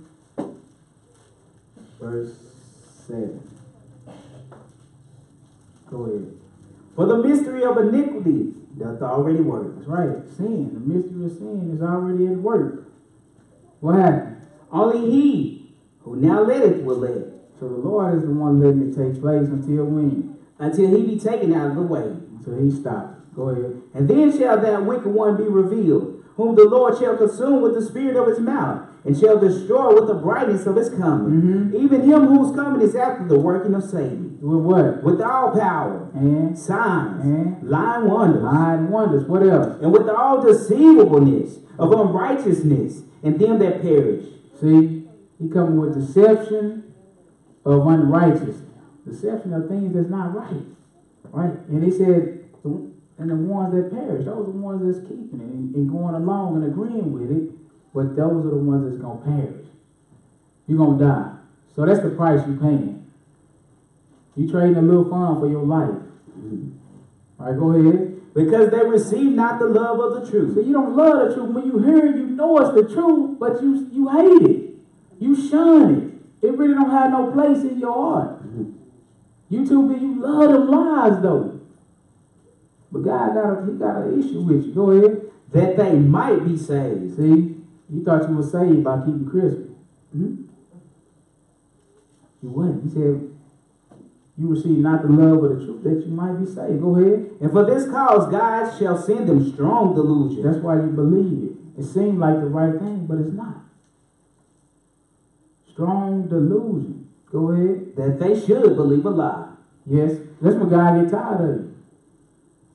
You love unrighteousness so much, I'm going to send you a strong delusion. So you keep believing it because you love it. That you should believe a lie. Go ahead. That they all might be damned who believe not the truth. Hold on. Who did what? That they all might be damned who believe not the truth. I'm talking about, you said God did this? Yes, sir. They ain't teach you this in Sunday school. Huh? What part of Jesus is this? They left it out. That they all might be damned? That's damnation. Why are you going to be damned? Who believe not the truth. And what else? But had pleasure in unrighteousness. Oh, you loved it. It was fun. It was joyous. It was free. Huh? You had pleasure in it. But when you having pleasure in it, you showing God how much you truly hate him. And he'll let you go on with it. He said that they might be down because they believe not the truth, but have pleasure in unrighteousness. That's deep. Strong delusion. That's deception. All right? That's deception. 1 John 1 and 5.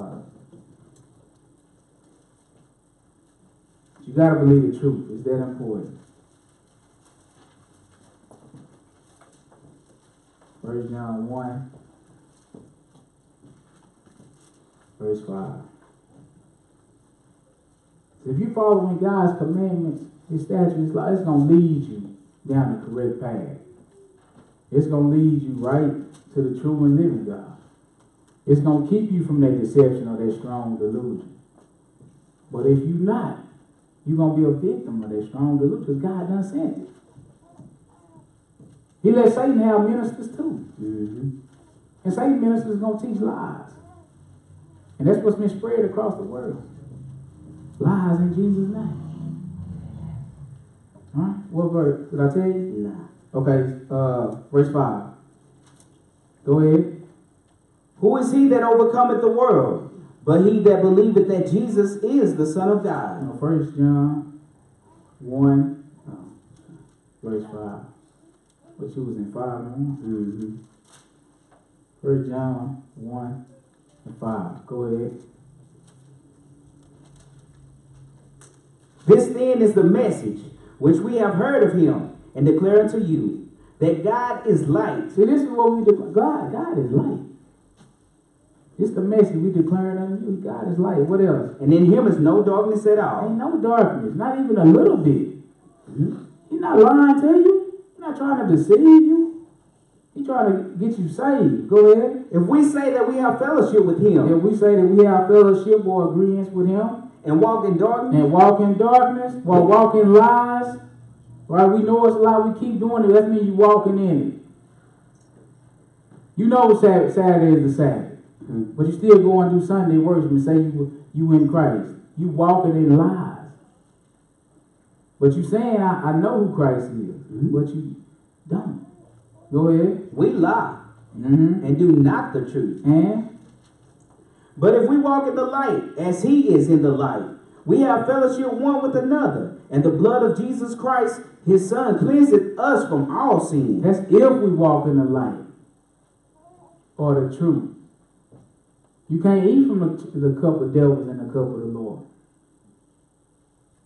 If you walk in truth, he said, then the blood. See, you thought the blood of Jesus just cleans you because you saved it and you got baptized, you know, in Jesus' name. No.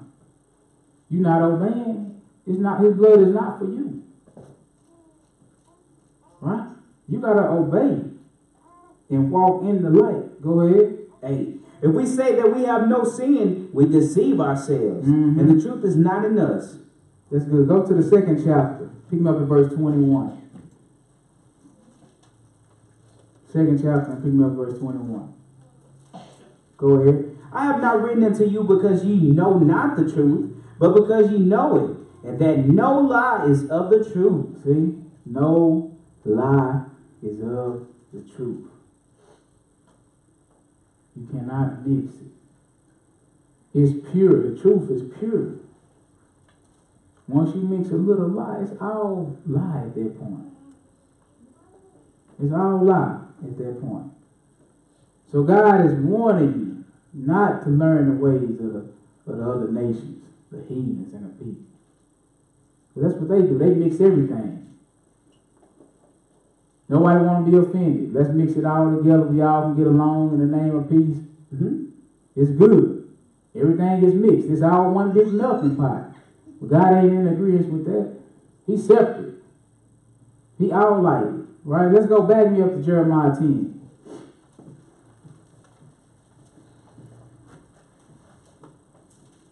Jeremiah 10. You can pick me up at verse 1.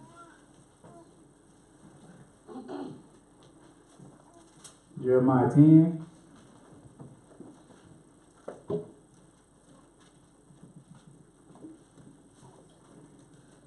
Verse 1. Go ahead. Hear ye the words which the Lord speaketh unto you. See, this is what he wants you to learn and hear. He's speaking this to you. So you can be walking in the light. Hear ye the word which the Lord speaketh unto you. O house of Israel. Go ahead. Thus saith the Lord, What did he say? learn not the way of the heathen. Learn not the ways of the heathens or the other nations. They got their own laws and statutes and days set up. All right? They got their own worship. And they got their own gods. I don't want you to follow them. Don't learn their ways. Go ahead. And be not dismayed at the signs of heaven. That's the sun, the moon, and the stars. Don't be astonished at them. They for everybody benefit.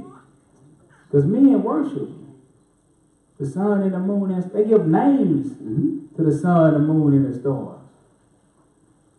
They make up teachings surrounding the sun and the moon and stars. They make up holidays surrounding the sun and the moon and stars. Huh? What else? For the heathen are dismayed at them. Right. For the custom of the people are vain. So the nations, they are dismayed, astonished. They're surprised at this, at the story. They're surprised when they find out how they work, right? How they work in unison with the earth. They're amazed, right? But the Lord will tell you, don't be, look, I got everything working in unison except man. It's supposed to work together. Don't be surprised at it once you find out how, my ways are. It's supposed to work together. He said, but the heathen, they astonished. Go ahead. For the custom of the people are vain. Right, the customs of the people are vain, right? They traditions. They customs. They're vain. Go ahead. For one cutteth the tree out of the forest. Now he started to explain you one of the customs. So pay attention. This is way before Jesus. What, about 500 and some years before Christ came on the scene? Before his birth? 400-500 years or so in the range. Mm-hmm. That's when Jeremiah lived. Jeremiah's the one who's writing this. So Christ, at this point, Christ hadn't even been born. Right? But he's telling you about the customs of the people. He said, one, he cut out a tree out of the forest, right? For what? The work of the hands of the workmen with the axe. They decked it with silver and with gold. So they cut it down, right? They used the axe. Then he said they decorated with silver and with gold. They fastened it with nails and with hammers that it moved not. So they bring it into their house. They nail it down so it don't move. Right? This sounds real familiar in the world today, don't it? Mm-hmm. Where your mind taking you right now? The customs of the people are the same. A nation ain't changed their God. We just got a little bit more advanced with the technology. See, instead of hammering it down now, we go get a stand. And we put it on that little stand and we screw it in so it don't move. And we still decorate it with silver and gold, wreaths and ornaments and balls, and we put a star on top. Huh? You know what it is. You can understand. This ain't hard. You see what the Lord telling you? Don't do this. Go ahead. They are upright as the palm tree. See, they upright like the palm tree. In some nations, it is a palm tree. Some nations do use the palm tree. Right? Ancient Egypt, they used the palm tree. And they decorated it, fastened it down, hammers and nails, decorated the same way. Go ahead. But speak not. And they don't speak. Go ahead. They must needs be born. So you got to carry it. Because it can't fly to its destination. Or it don't just sprout up in a place where you want it to be. But they're giving homage to these things like it's a God. See, the true and living God, he could do that if he wanted to. But you got to carry this God, this idol, this stock. Then you work it. You got to make sure it's standing in that place and it don't move. You got to make sure it look good. All right? Go ahead. Because they cannot go. Be not afraid of them, for they cannot do evil. Neither also is it in them to do good. That's right. The idol is nothing.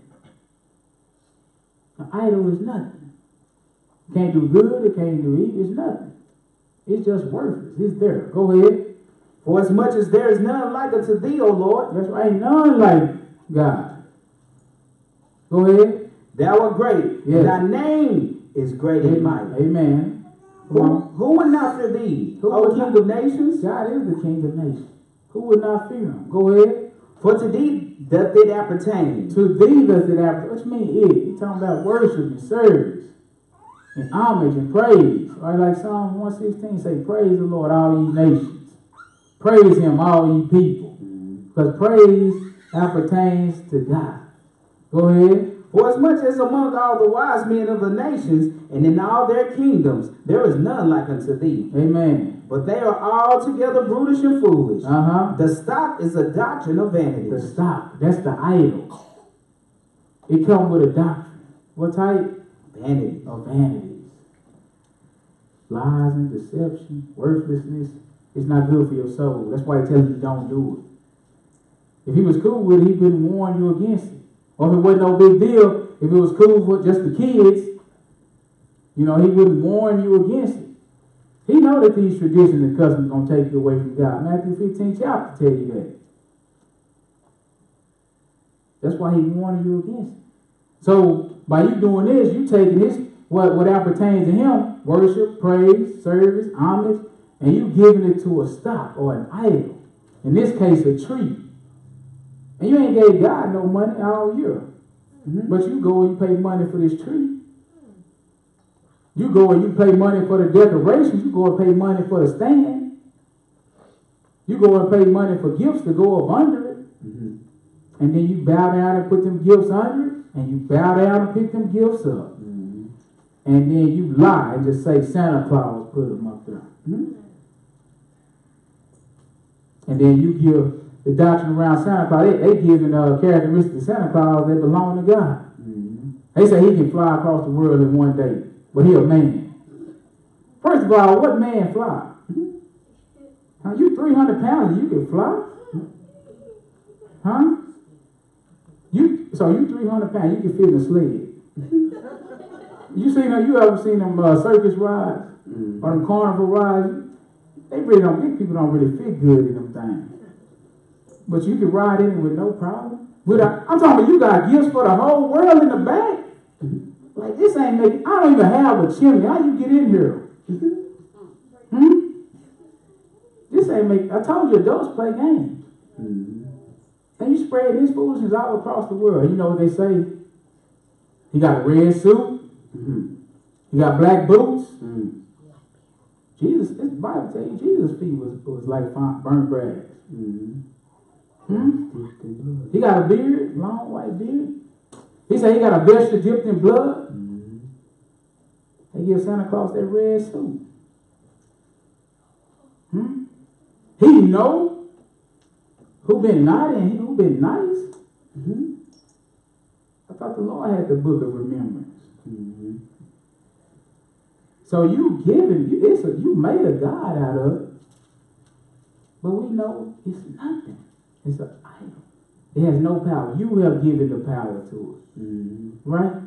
Let's see if he cool with this. If he the only one warned us about this type of thing. Back up to Isaiah 44.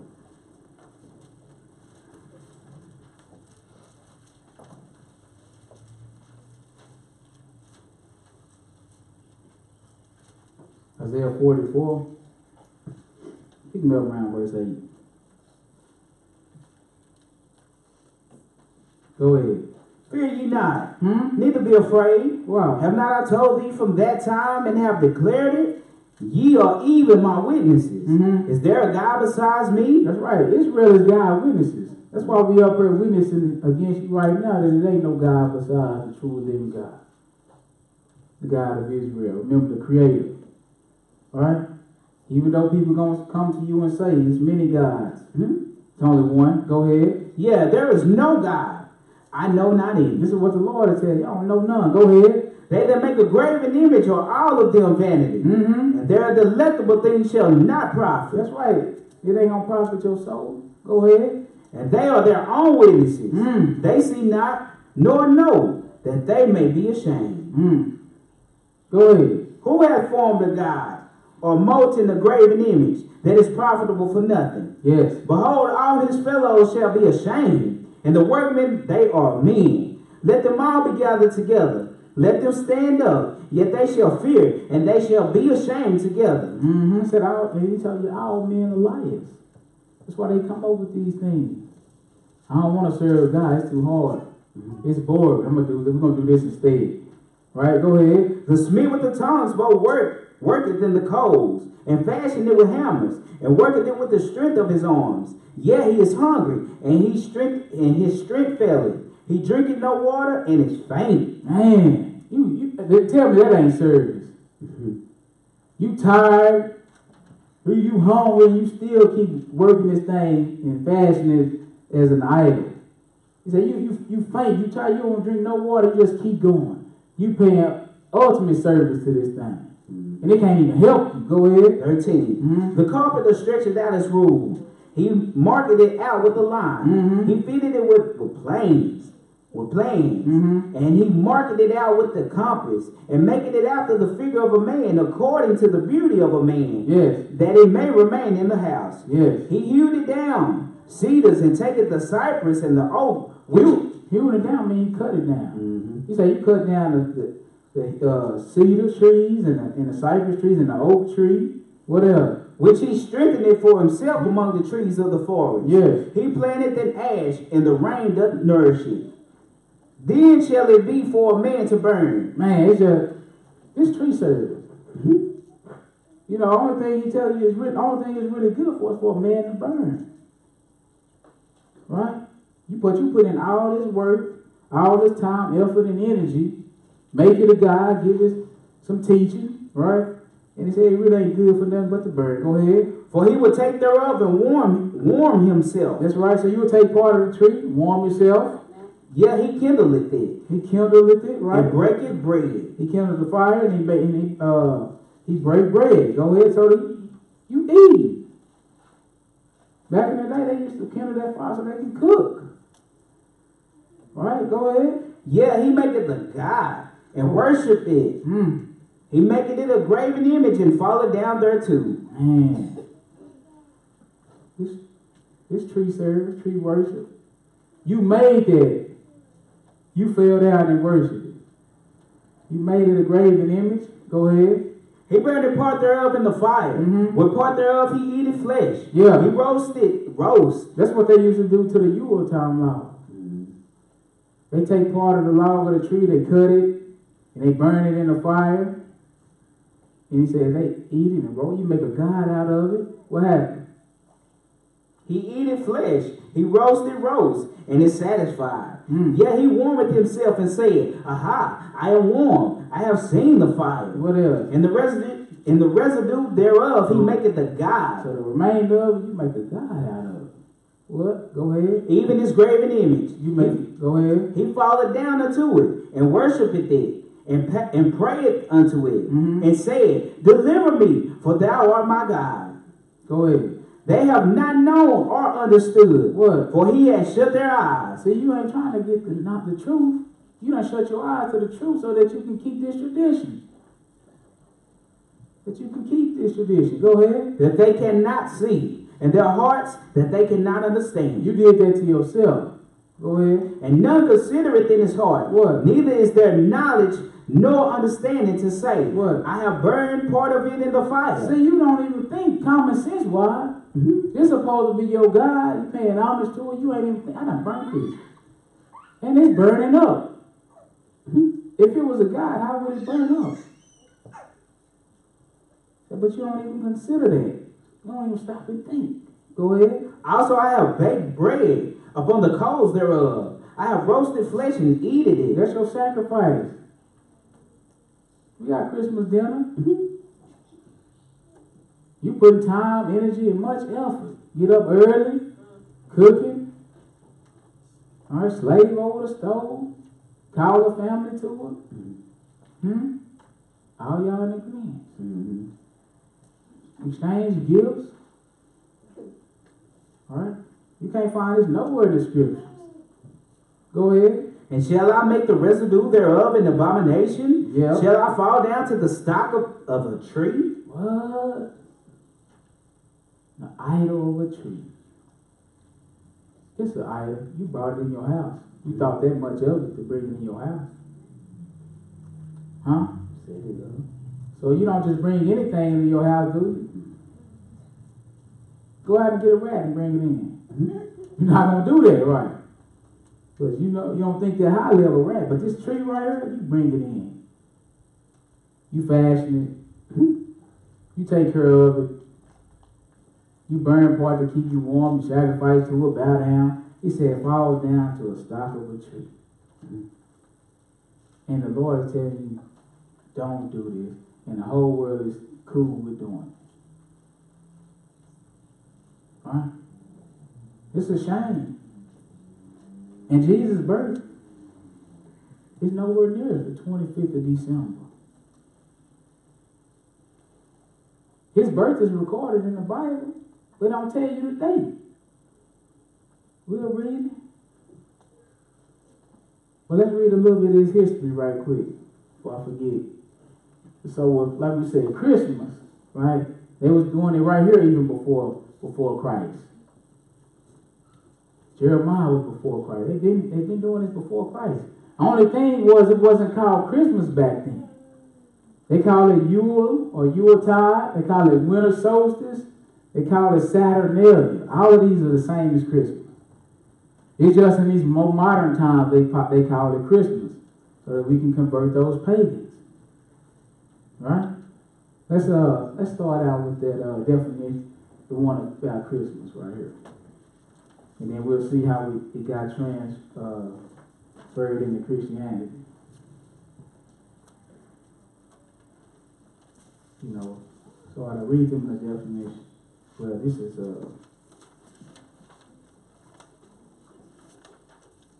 we're gonna take a break from the scriptures for a minute and read a little bit of history. What does it say?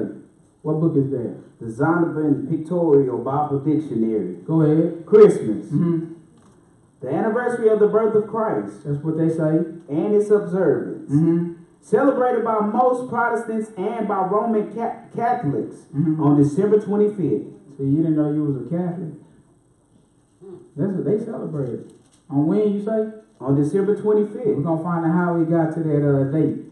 Go ahead. By Eastern Orthodox churches on January 6th. And by the Armenian Church on January 19th. All right, so, you know, from old time, the day was back and forth by about a week or so, you know, but they narrowed it down eventually. Go ahead. The first mention of its observance on December 25th is the time of Constantine, about AD 325. So that's 300 years after Christ. The first time they observed it on December 25th was what? About AD 325. And who was responsible for that? Constantine. The same one that's responsible for giving credit for turning the Sabbath into Sunday worship. Around the same time, 325 to 331, 300 years after Christ. So they just called it Christmas 300 years after Christ? What they do for the other 300 years? Go ahead. The date of the birth of Christ is not known. The word Christmas is formed of Christ plus Mass, meaning a mass of religious service in commemoration of the birth of Christ. Whether the early Christians thought of or observed Christmas is not clear. Oh, it's clear.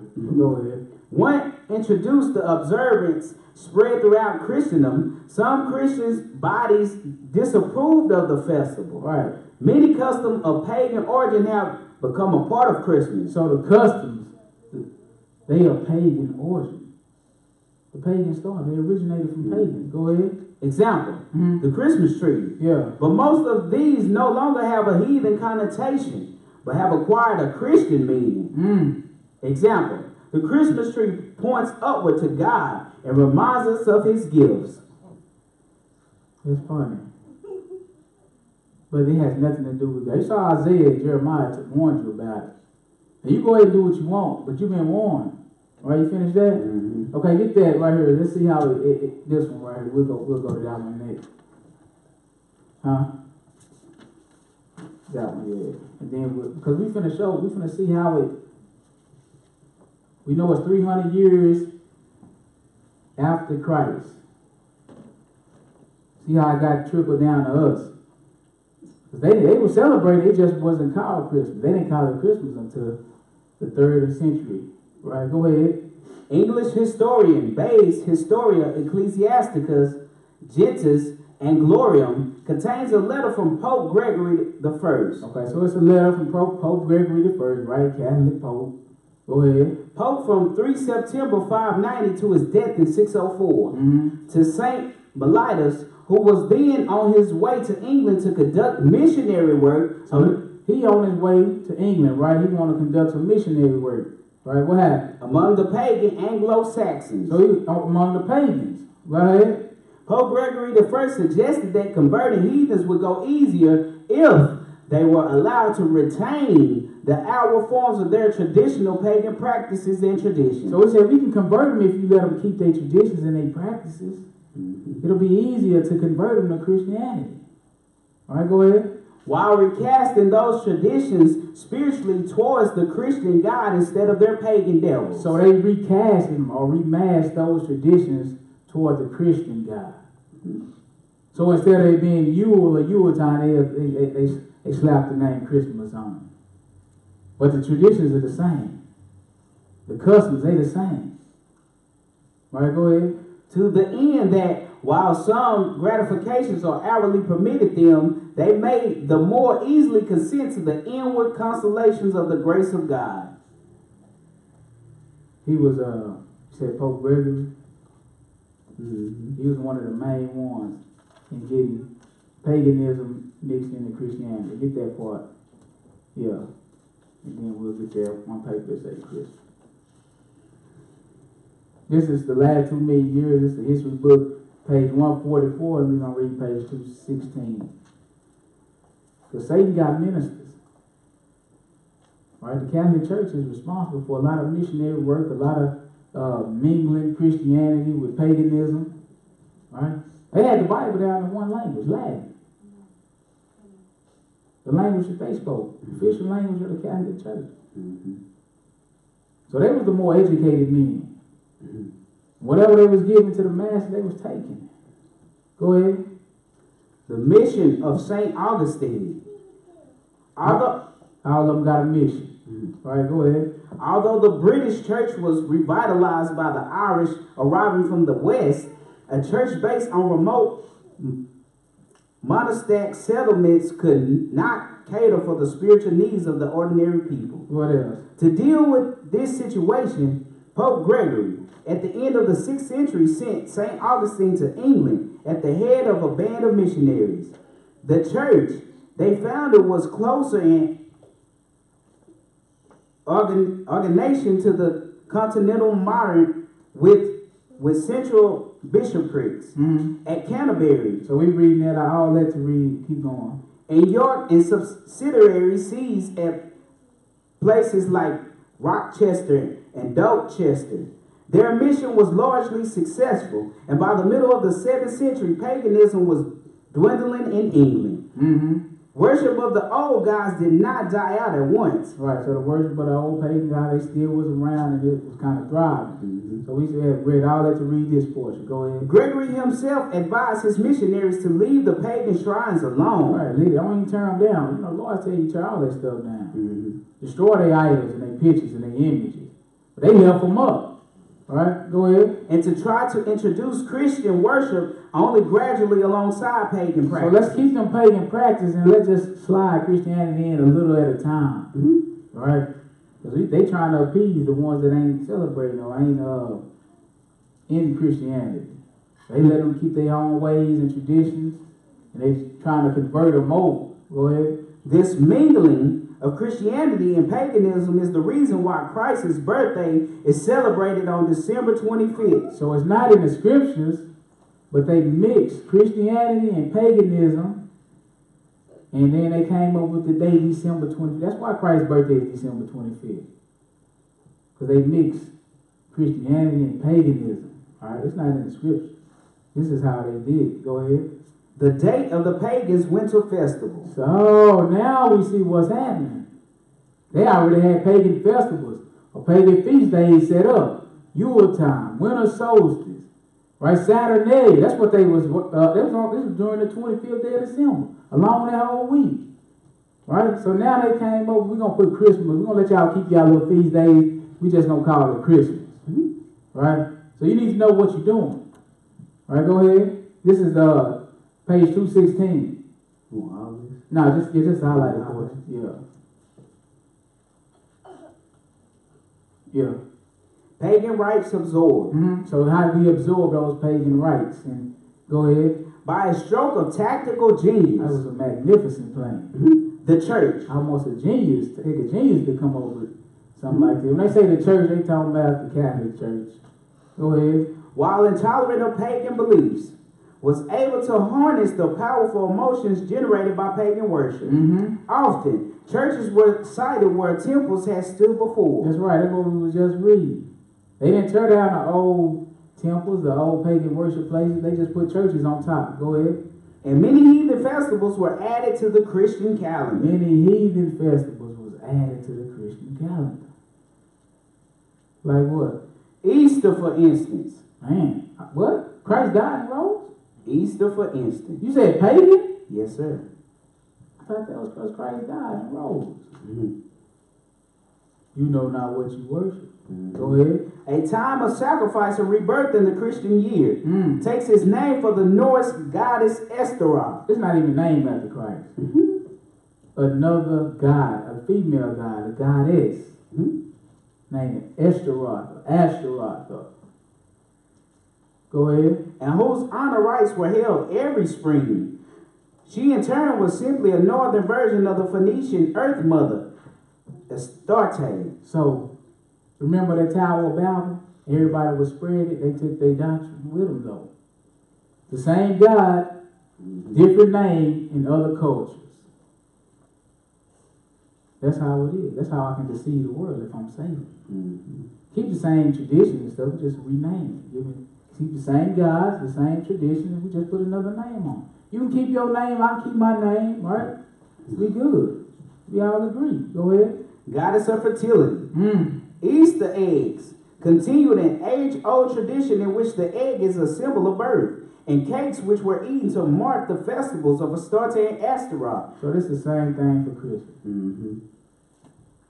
They just absorbed it. It was pagan worship. They just absorbed it. All right, you finished that? Let's get that Christmas little excerpt. Read it out. Start at the top. Some worshiping Christmas. Is that the top? Christmas. Yeah. What do it say? Christmas, the real story. A young man turns on the television and a picture soon develops on the previously darkened screen. He sees a jolly fat man with a long white phony beard and a bright red suit. Yeah. The young man changes the channel, and this time it's the local news. The anchorman reports of the high suicide rates, drunk driving deaths, and the profits various toy manufacturers and merchants expect during the time of the year. I thought it was a Christmas spirit. It's supposed to be love and niceness going on. All right, go ahead. In closing, the newscasters wish all the television viewers a white and Merry Christmas. A mother lies to her daughter that Santa will fly from the North Pole on a sleigh pulled by reindeer to their apartment. You ain't got no chimneys, right? Go ahead. And when Santa arrives to their home, he will leave gifts under the Christmas tree for her. So she better be good and she better be nice. If this sounds like an average day during the Christmas season, it most certainly is. Yeah. We are bombarded by television commercials, friends, family, co-workers, and the media to participate in one of the most popular religious festivals of the year. Yeah, and the thing about it is the whole world does a form of Christmas. Remember we read in Revelation 13 chapter, the whole world worships Satan? This is the only thing that all men can agree on. No matter if you're Muslim, Baptist, Catholic, atheist, Jehovah's Witness, right, Buddhist, Mayan, it don't matter. We all can agree on this one thing. Because I'm Satan and I want your worship. Let's just call it Christmas. Keep your traditions. Everybody can keep what they've been doing. But the worship and the homage is coming to me. Go ahead. But why do millions of people celebrate Christmas? Yeah. Where do the customs and traditions originate? Is Christmas really Jesus' birthday? Right, see, these questions we never asked ourselves. When you was adult, you just took it and ran with it. You never asked, is it really his birthday? Where did the Christmas tree come from? What are the custom of the Christmas tree? What are the custom of hanging stockings? What are the doctrine about the reindeers and the elves? Where did that stuff come from?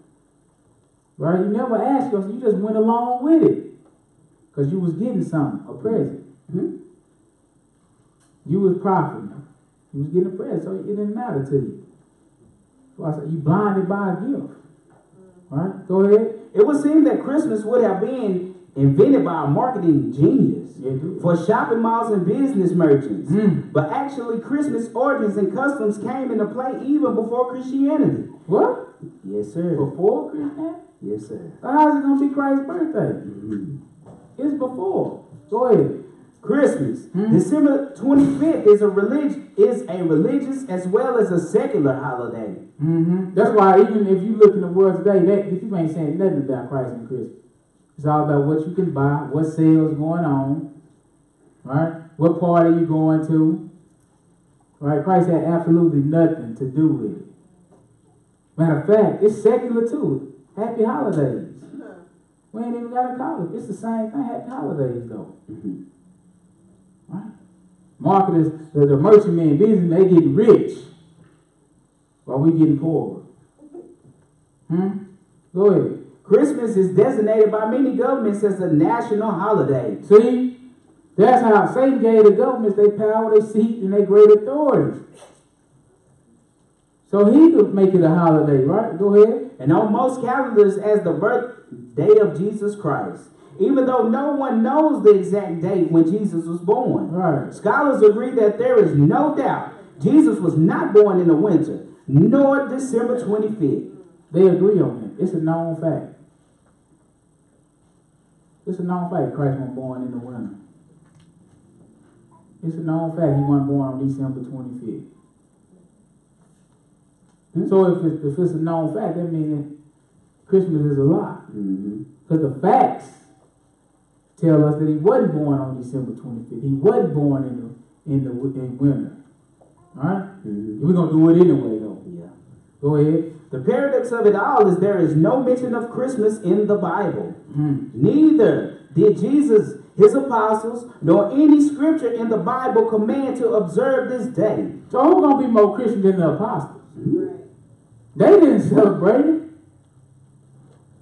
How are you going to celebrate it and get away with it and call yourself following Christ when you're doing things that the apostles didn't even do?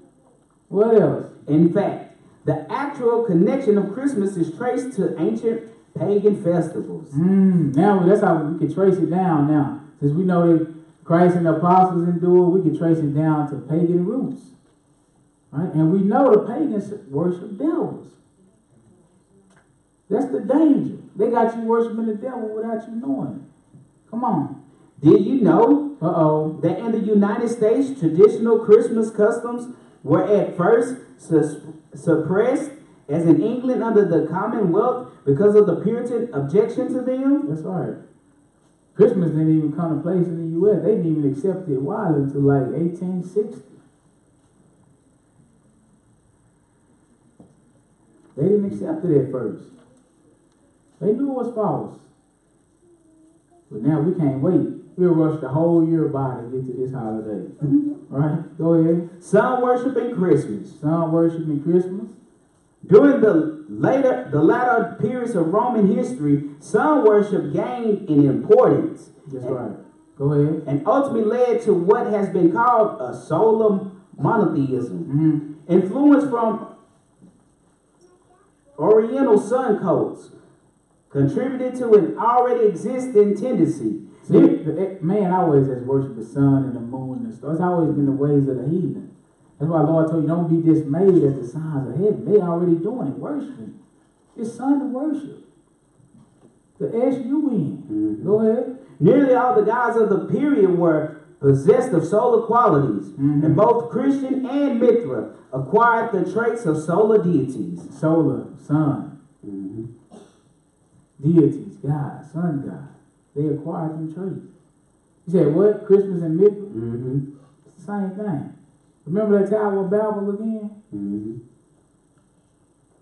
Everybody taking their God. They got the same traits for different names. What else? The Feast of Sol Invictus, Unconquered Sun. The Unconquered Sun, the S-U-N. Yes. What else? On December 25th. They saying it's his birthday. Sol Invictus, the Unconquered Sun. They astonished by the sun. They astonished by the stars and the moon. They set up days of worship to it. Go ahead. Was celebrated with great joy. And eventually the day was taken over by the Christians as Christmas, the birthday of Christ. Go ahead. January 6th being generally preferred by the East.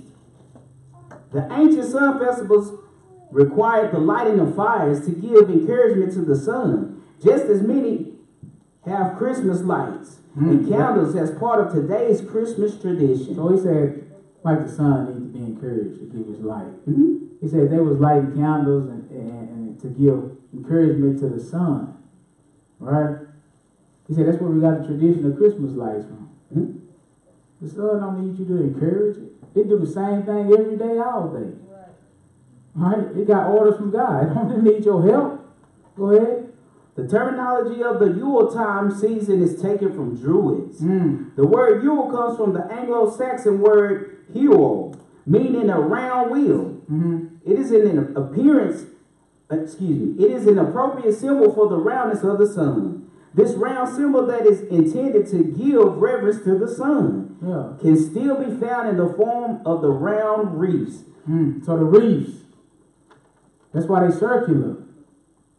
Pay homage to the sun. All right? See, you didn't know what the wreath was for. You thought, oh, it's pretty. It's just part of Christmas spirit. Huh? It's based off, it got its roots in sun worship. So you brought a tree in your house, you don't put the sun in your house. You know what I'm saying? Let's see, what else? You got the star on top, like you put a straight solar system. Huh? It's crazy. Go ahead. They hang on people's windows and doors during the Christmas season. Reverence to the sun. Paying homage to the sun. You're not giving homage to God. You're not paying reverence to God. You're paying it to the sun. The creation. Go ahead. In ancient times, the sun was a powerful influence to many people because it gave them light and warmth. See, this is why they do it. It was a what? Powerful influence to many people because it gave them light and warmth. Yes. At the winter solstice. At the winter solstice, that's Christmas. Before it was called Christmas, what happened? The days begin to lengthen. So the daytime begin to get longer. All right, go ahead. And this was a cause of great celebration and festival. This is why they celebrate Christmas or the winter solstice. Because the days begin to get longer. The daytime begin to get longer. The sun begin to stay up in the sky longer. So the people celebrating that fact. Right? Go ahead. Much like we have today. So pagan festivals such as the winter solstice. It's cut out there now. So the winter solstice, sun worship, Christmas before it was called Christmas. Yuletime, same thing. Saturnalia, same thing. All right, well, you finished that?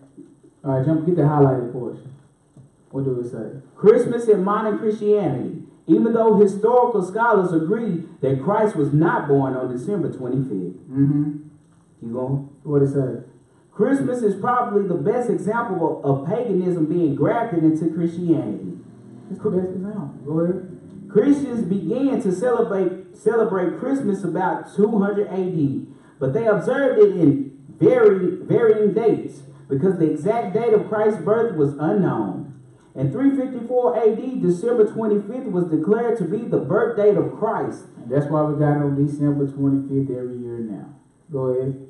And in 1440 AD, the Pope decreed that Christ's Mass should be celebrated on that date. Winter solstice. Let's look at this one right quick. This is a little brief history on Saturnalia. 238. You can't read that? Right? Saturnalia.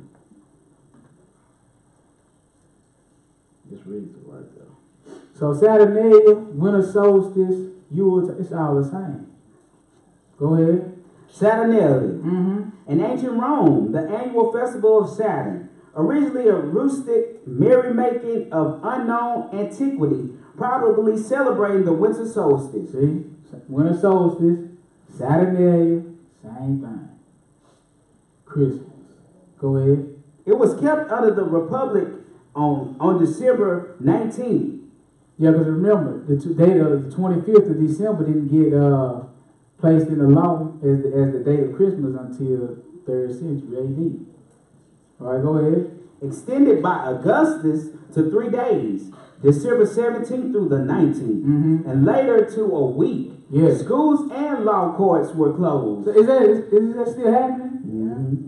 Schools closed, law courts closed. What? Mm-hmm. What else? And no public business transacted. So how you gonna say it ain't the same? Mm-hmm. The same stuff is still happening on the same day at the same time every year. Only thing that's different is the name. Mm-hmm. Schools still closed, courts, no business going on. Except you go to Las Vegas, but you know, that's another place.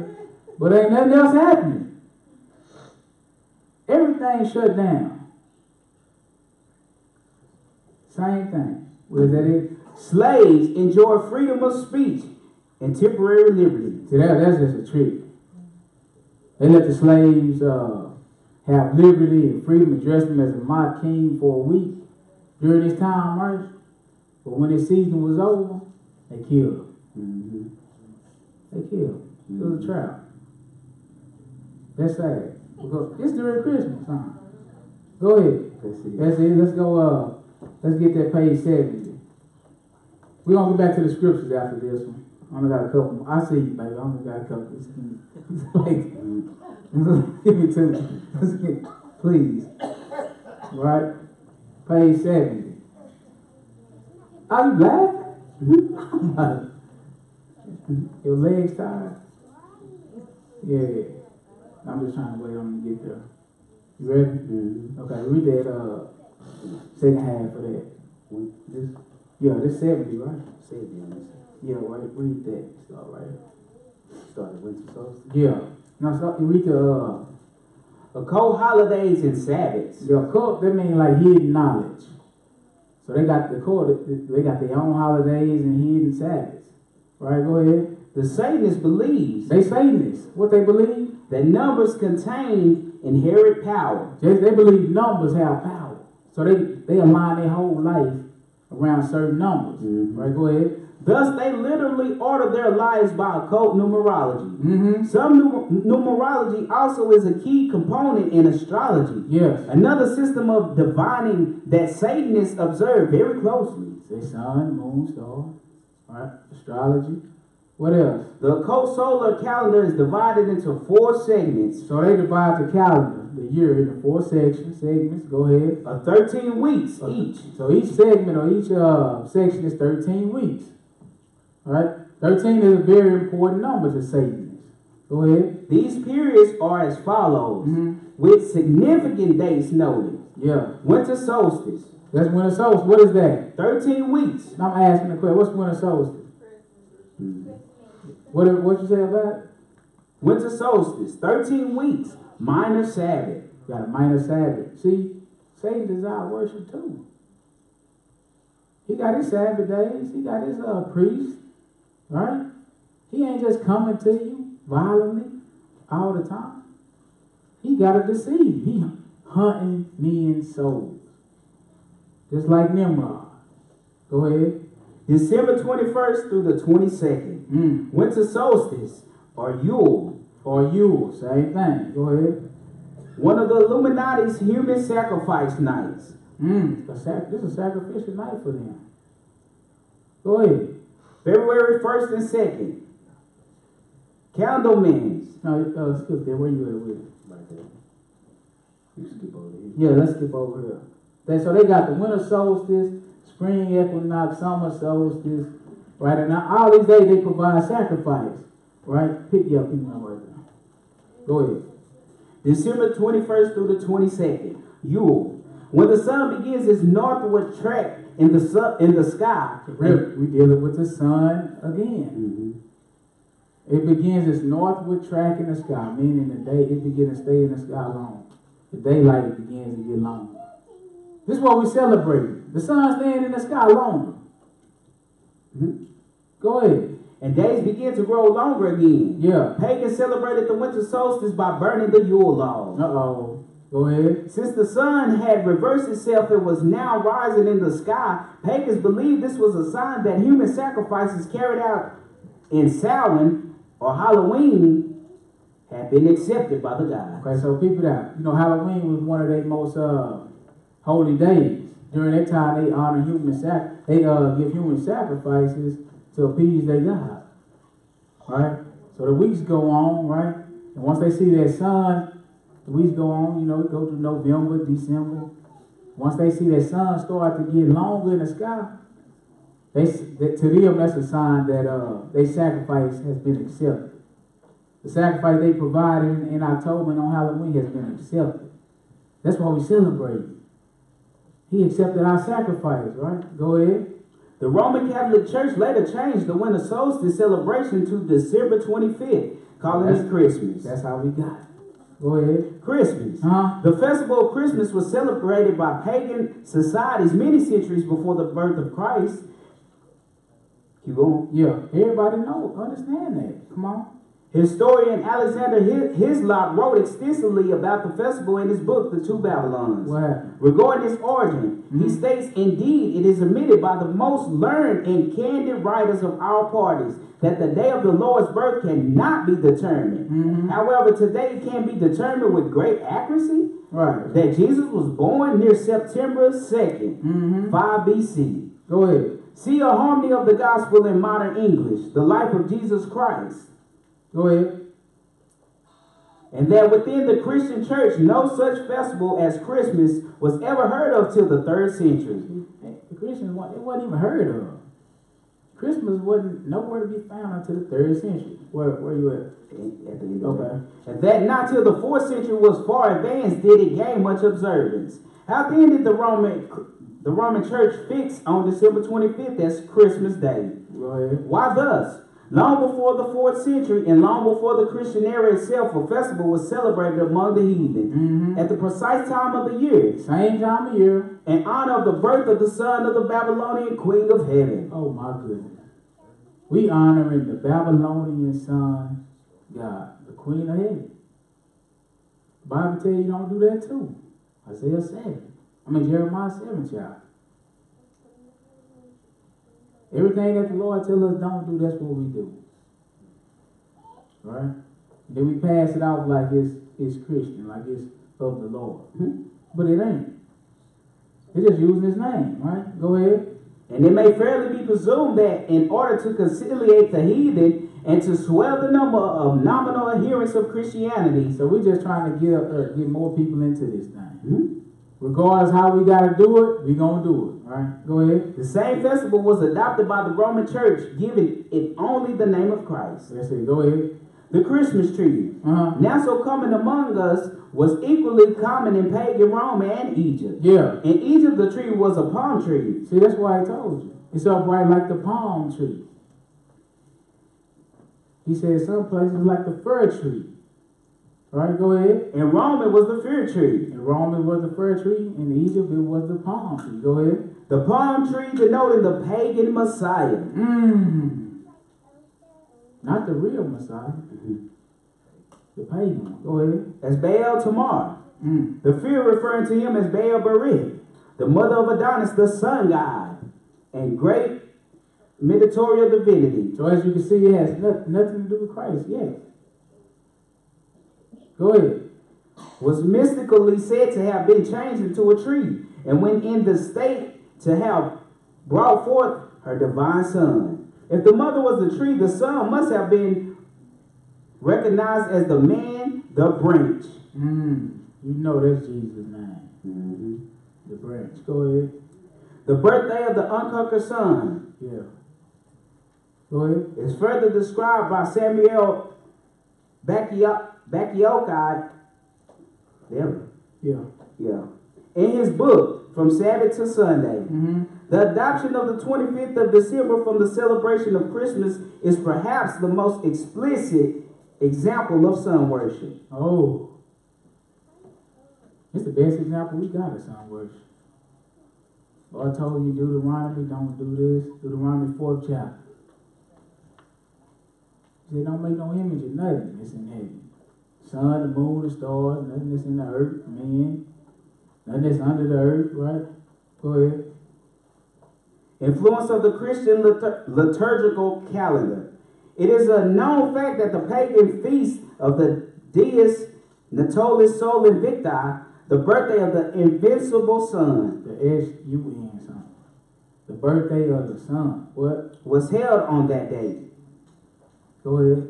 It It was a solemn rite among the pagans to celebrate the festival of the rising of the sun on this very day of December 25th. Yeah, that's all it is. Sun worship. With many different names, right? Skip some of that. You don't hit enough. We get it. Let's just get some of these little traditions. The Christmas Let's tree. talk about it. The Christmas tree. The sacred tree of the winter god. The Druids believed the spirit of their gods resided in the tree. Most ancient pagans knew the tree represented Nimrod. And they have to carry it. It's a god, but they got to carry it. They got to decorate it. Right, go ahead. Reincarnated into Tammuz. And Pagans also looked upon the tree as a phallic symbol. It's abominable. Go ahead. Star. A 5-pointed star That's the star you put on top of that little tree. All right, go ahead. is a powerful symbol of Satan. What? Is a powerful symbol of Satan. And you put it on top of the tree. So you crowning the tree with a powerful symbol of Satan. And that's why you got to bow down and get them gifts. That's why you got to bow down and put them under there. Satan to see the whole world. Go ahead. Second only to the hexagram. The star is the sacred symbol of Nimrod and has nothing to do with Christianity. So you can see how he was a hunter of men's souls. Right? It all started from way back. It done made its day to the modern day. Just like the Lord say, have a nation changed their God? No, they have not. He been worshiping the sun since the flood. Right? He gonna worship it till he comes.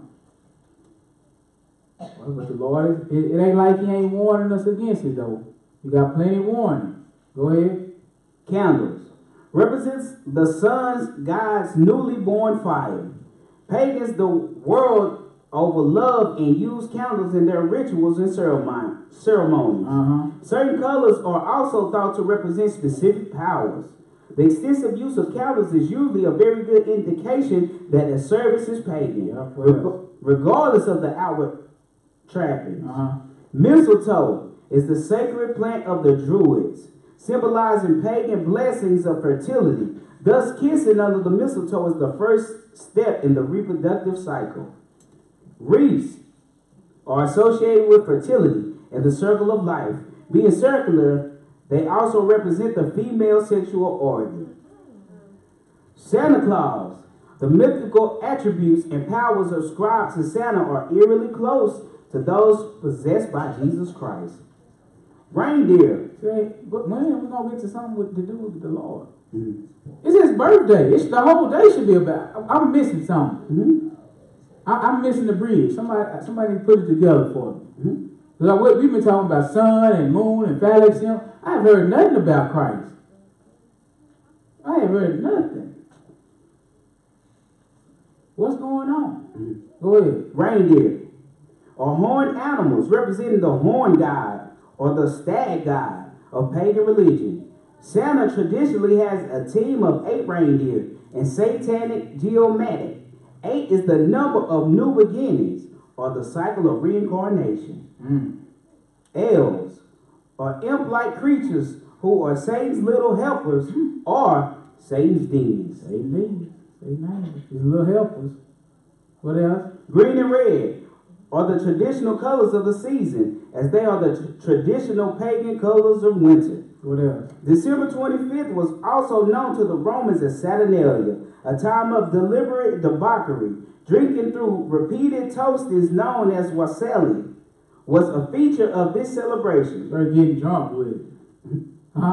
That's what they did. That's how they celebrate.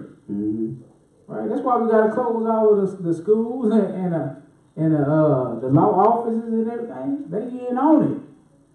Favorite time of year. We could just get loose. It's a time of lawlessness.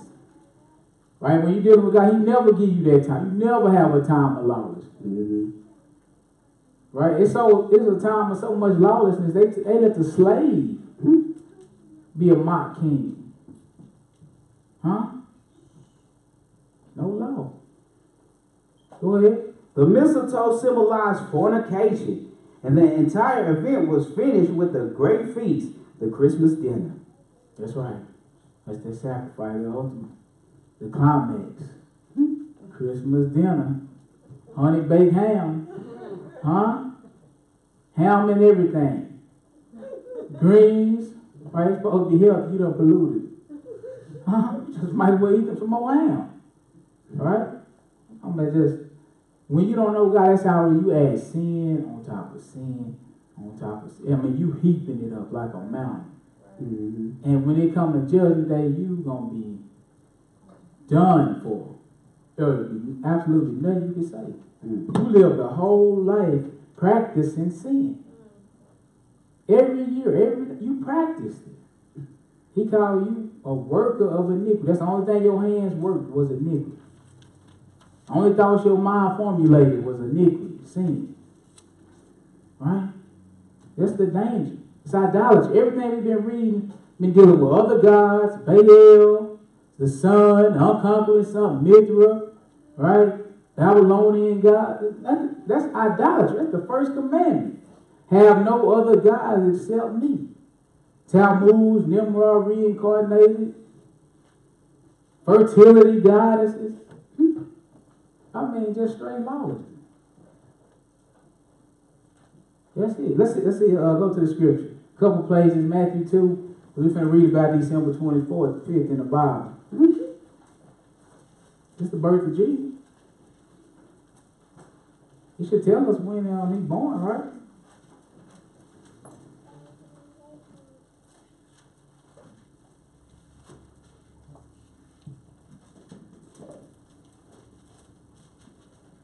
Matthew 2:1. Go ahead. Now when Jesus was born in Bethlehem of Judea. That's why we celebrate Christmas, right? Birth of Jesus. Mm-hmm. When he was born in Bethlehem in the days of Judea. In the days of Herod the king. So Herod is king at this time. What happened? Behold, there came wise men from the east to Jerusalem. To do what? Saying, where is he that is born king of the Jews? Yes. For we have seen his star in the east and have come to worship him. Mm-hmm. When Herod the king had heard these things, he was troubled. Right, because he was supposed to be the king of the Jews. Now you trying to tell me somebody that's born, that got the title king of Jews? Oh, no, this ain't going to work for me. Go ahead. And all Jerusalem with him. Yeah, because, when Herod get upset, he started killing. All right, go ahead. And when he had gathered all the chief priests and scribes of the people together, he demanded of them where Christ should be born. That's right. So he got the people together that's supposed to know when Christ should be born, and he demanded them to tell him. Go ahead. And they said unto him, what? Bethlehem of Judea. Right. For thus it is written by the prophet. That's how they knew it. According to the word of God. Thus it is written by the prophet. That's the only reason. Well, we know, because it's written by the prophets. Go ahead. And thou, Bethlehem, in the land of Judah, art not the least among the princes of Judah. For out of thee shall come a governor, that shall rule my people Israel. Yes. Then Herod, when he had privately called the wise men, inquired of them diligently what time that the star appeared. December 25th. He want to know. They want to know. He want to know. What time did this happen? Like, what date? Go ahead. And he sent them to Bethlehem and said, what? Go and search diligently for the young child. And when ye have found him, bring me word again that I may come and worship him also. That's right. But his form of worship involved slaying. All right, he ain't talking about worship like bow down and pay homage. No, worship like kill. That's his form of worship. Go ahead. When they had heard the king, they departed, and lo, the star which they saw in the east went before them, till it came and stood over where the young child was. Yes. When they saw the star, they rejoiced with exceeding great joy. And when they were come into the house, they saw the young child with Mary his mother, and fell down and worshipped him. And when they had opened their treasuries, they presented unto him gifts, gold and frankincense and myrrh. And being warned of God in a dream that they should not return to Herod, they departed into their own country another way. Yes. And when they were departed, behold, the angel of the Lord appeared to Joseph in a dream, saying, Arise and take the young child and his mother, and flee into Egypt, and be thou there until I bring thee word. For Herod will seek the young child to destroy him. Yep. So Herod looking for the child to kill him, right? He the king, and we're going to see he have no idea when he was born. Go ahead. 14. When he arose, he took the young child and his mother by night and departed into Egypt, and was there until the death of Herod, that it might be fulfilled which was spoken of the Lord by the prophet, saying, Out of Egypt have I called my son. One more verse, go ahead. Then Herod, when he saw that it was mocked of the wise men, was exceeding wroth, and sent forth and slew all the children that were in Bethlehem, and in all the coasts thereof, from 2 years old and under. That's right, he's trying to catch Jesus. All right, so he said he's going to slay all the children from 2 years old and under. Because he don't know how old he is at this point. He didn't know when the birth of Jesus was, and he's right there with him. So how are we 2,000 years later going to know he was born exactly on December 25th? Mm-hmm. This is the king. It should be easy for the king to get information. Mm-hmm. All right? The man have not a clue. He's so clueless, he done killed all children from 2 years old and under, trying to catch Jesus. So he didn't know. It wasn't written. It ain't written in the Bible. So we don't know. All right? Go ahead. According to the time which he had diligently inquired of the wise men. So it's December 25th is a lie. This dealing with his birth, it should have been somewhere in there. The date, the prophet should have wrote it. Huh? If it was from God, the prophets would have wrote it when he would have been born. Because he said, I'm not going to do nothing unless I reveal my secrets to my servants, the prophets. The prophets didn't write what day Jesus was going to be born. Herod didn't know, and we don't either. Right? But we do know it wasn't in the winter.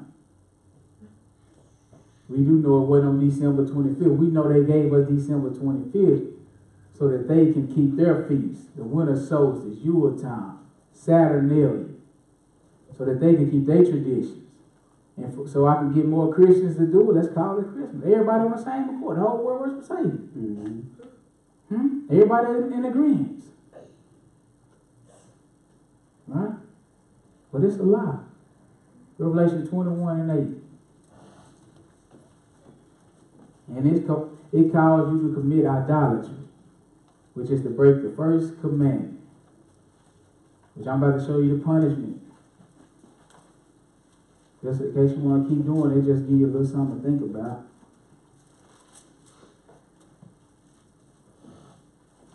Revelation 21, verse 8. Well, I'll take 7 and 8. Go ahead. He that overcometh shall inherit all things. And overcome the world. Go ahead. And I will be his God, and he shall be my son. Mm-hmm. But the fearful and unbelieving. The unbelieving. The fearful, the unbelieving. Go ahead. And the abominable. And the abominable. And the murderers. Yep. And whoremongers. What else? And sorcerers. And idolaters. And idolaters. That's what Christmas calls you to be.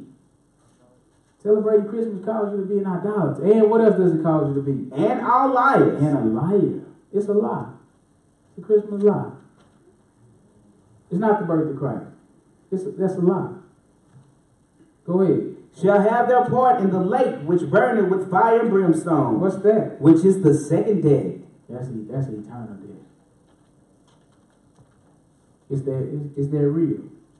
You're going to have your part which burneth in the lake with fire and brimstone, which is the second death. But you really alive. Torment, torture, no rest. Burning. It's like you being burnt alive continuously. No relief in sight. Nobody can help you. Nobody can get you out of that state. Once you get in, it's too late. So be careful what you indulge in. Flee idolatry. Like the Lord said, whatever I command you, observe and do that. All right, so I hope we got a little understanding in Jesus' name, but thank you for your time. Amen.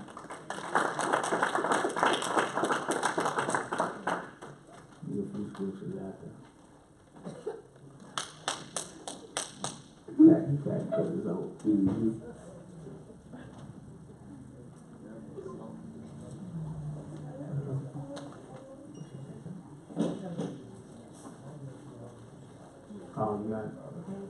Put stop it, but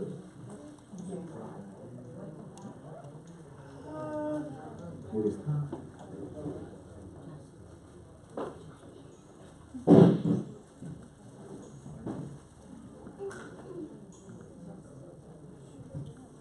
It's a red button.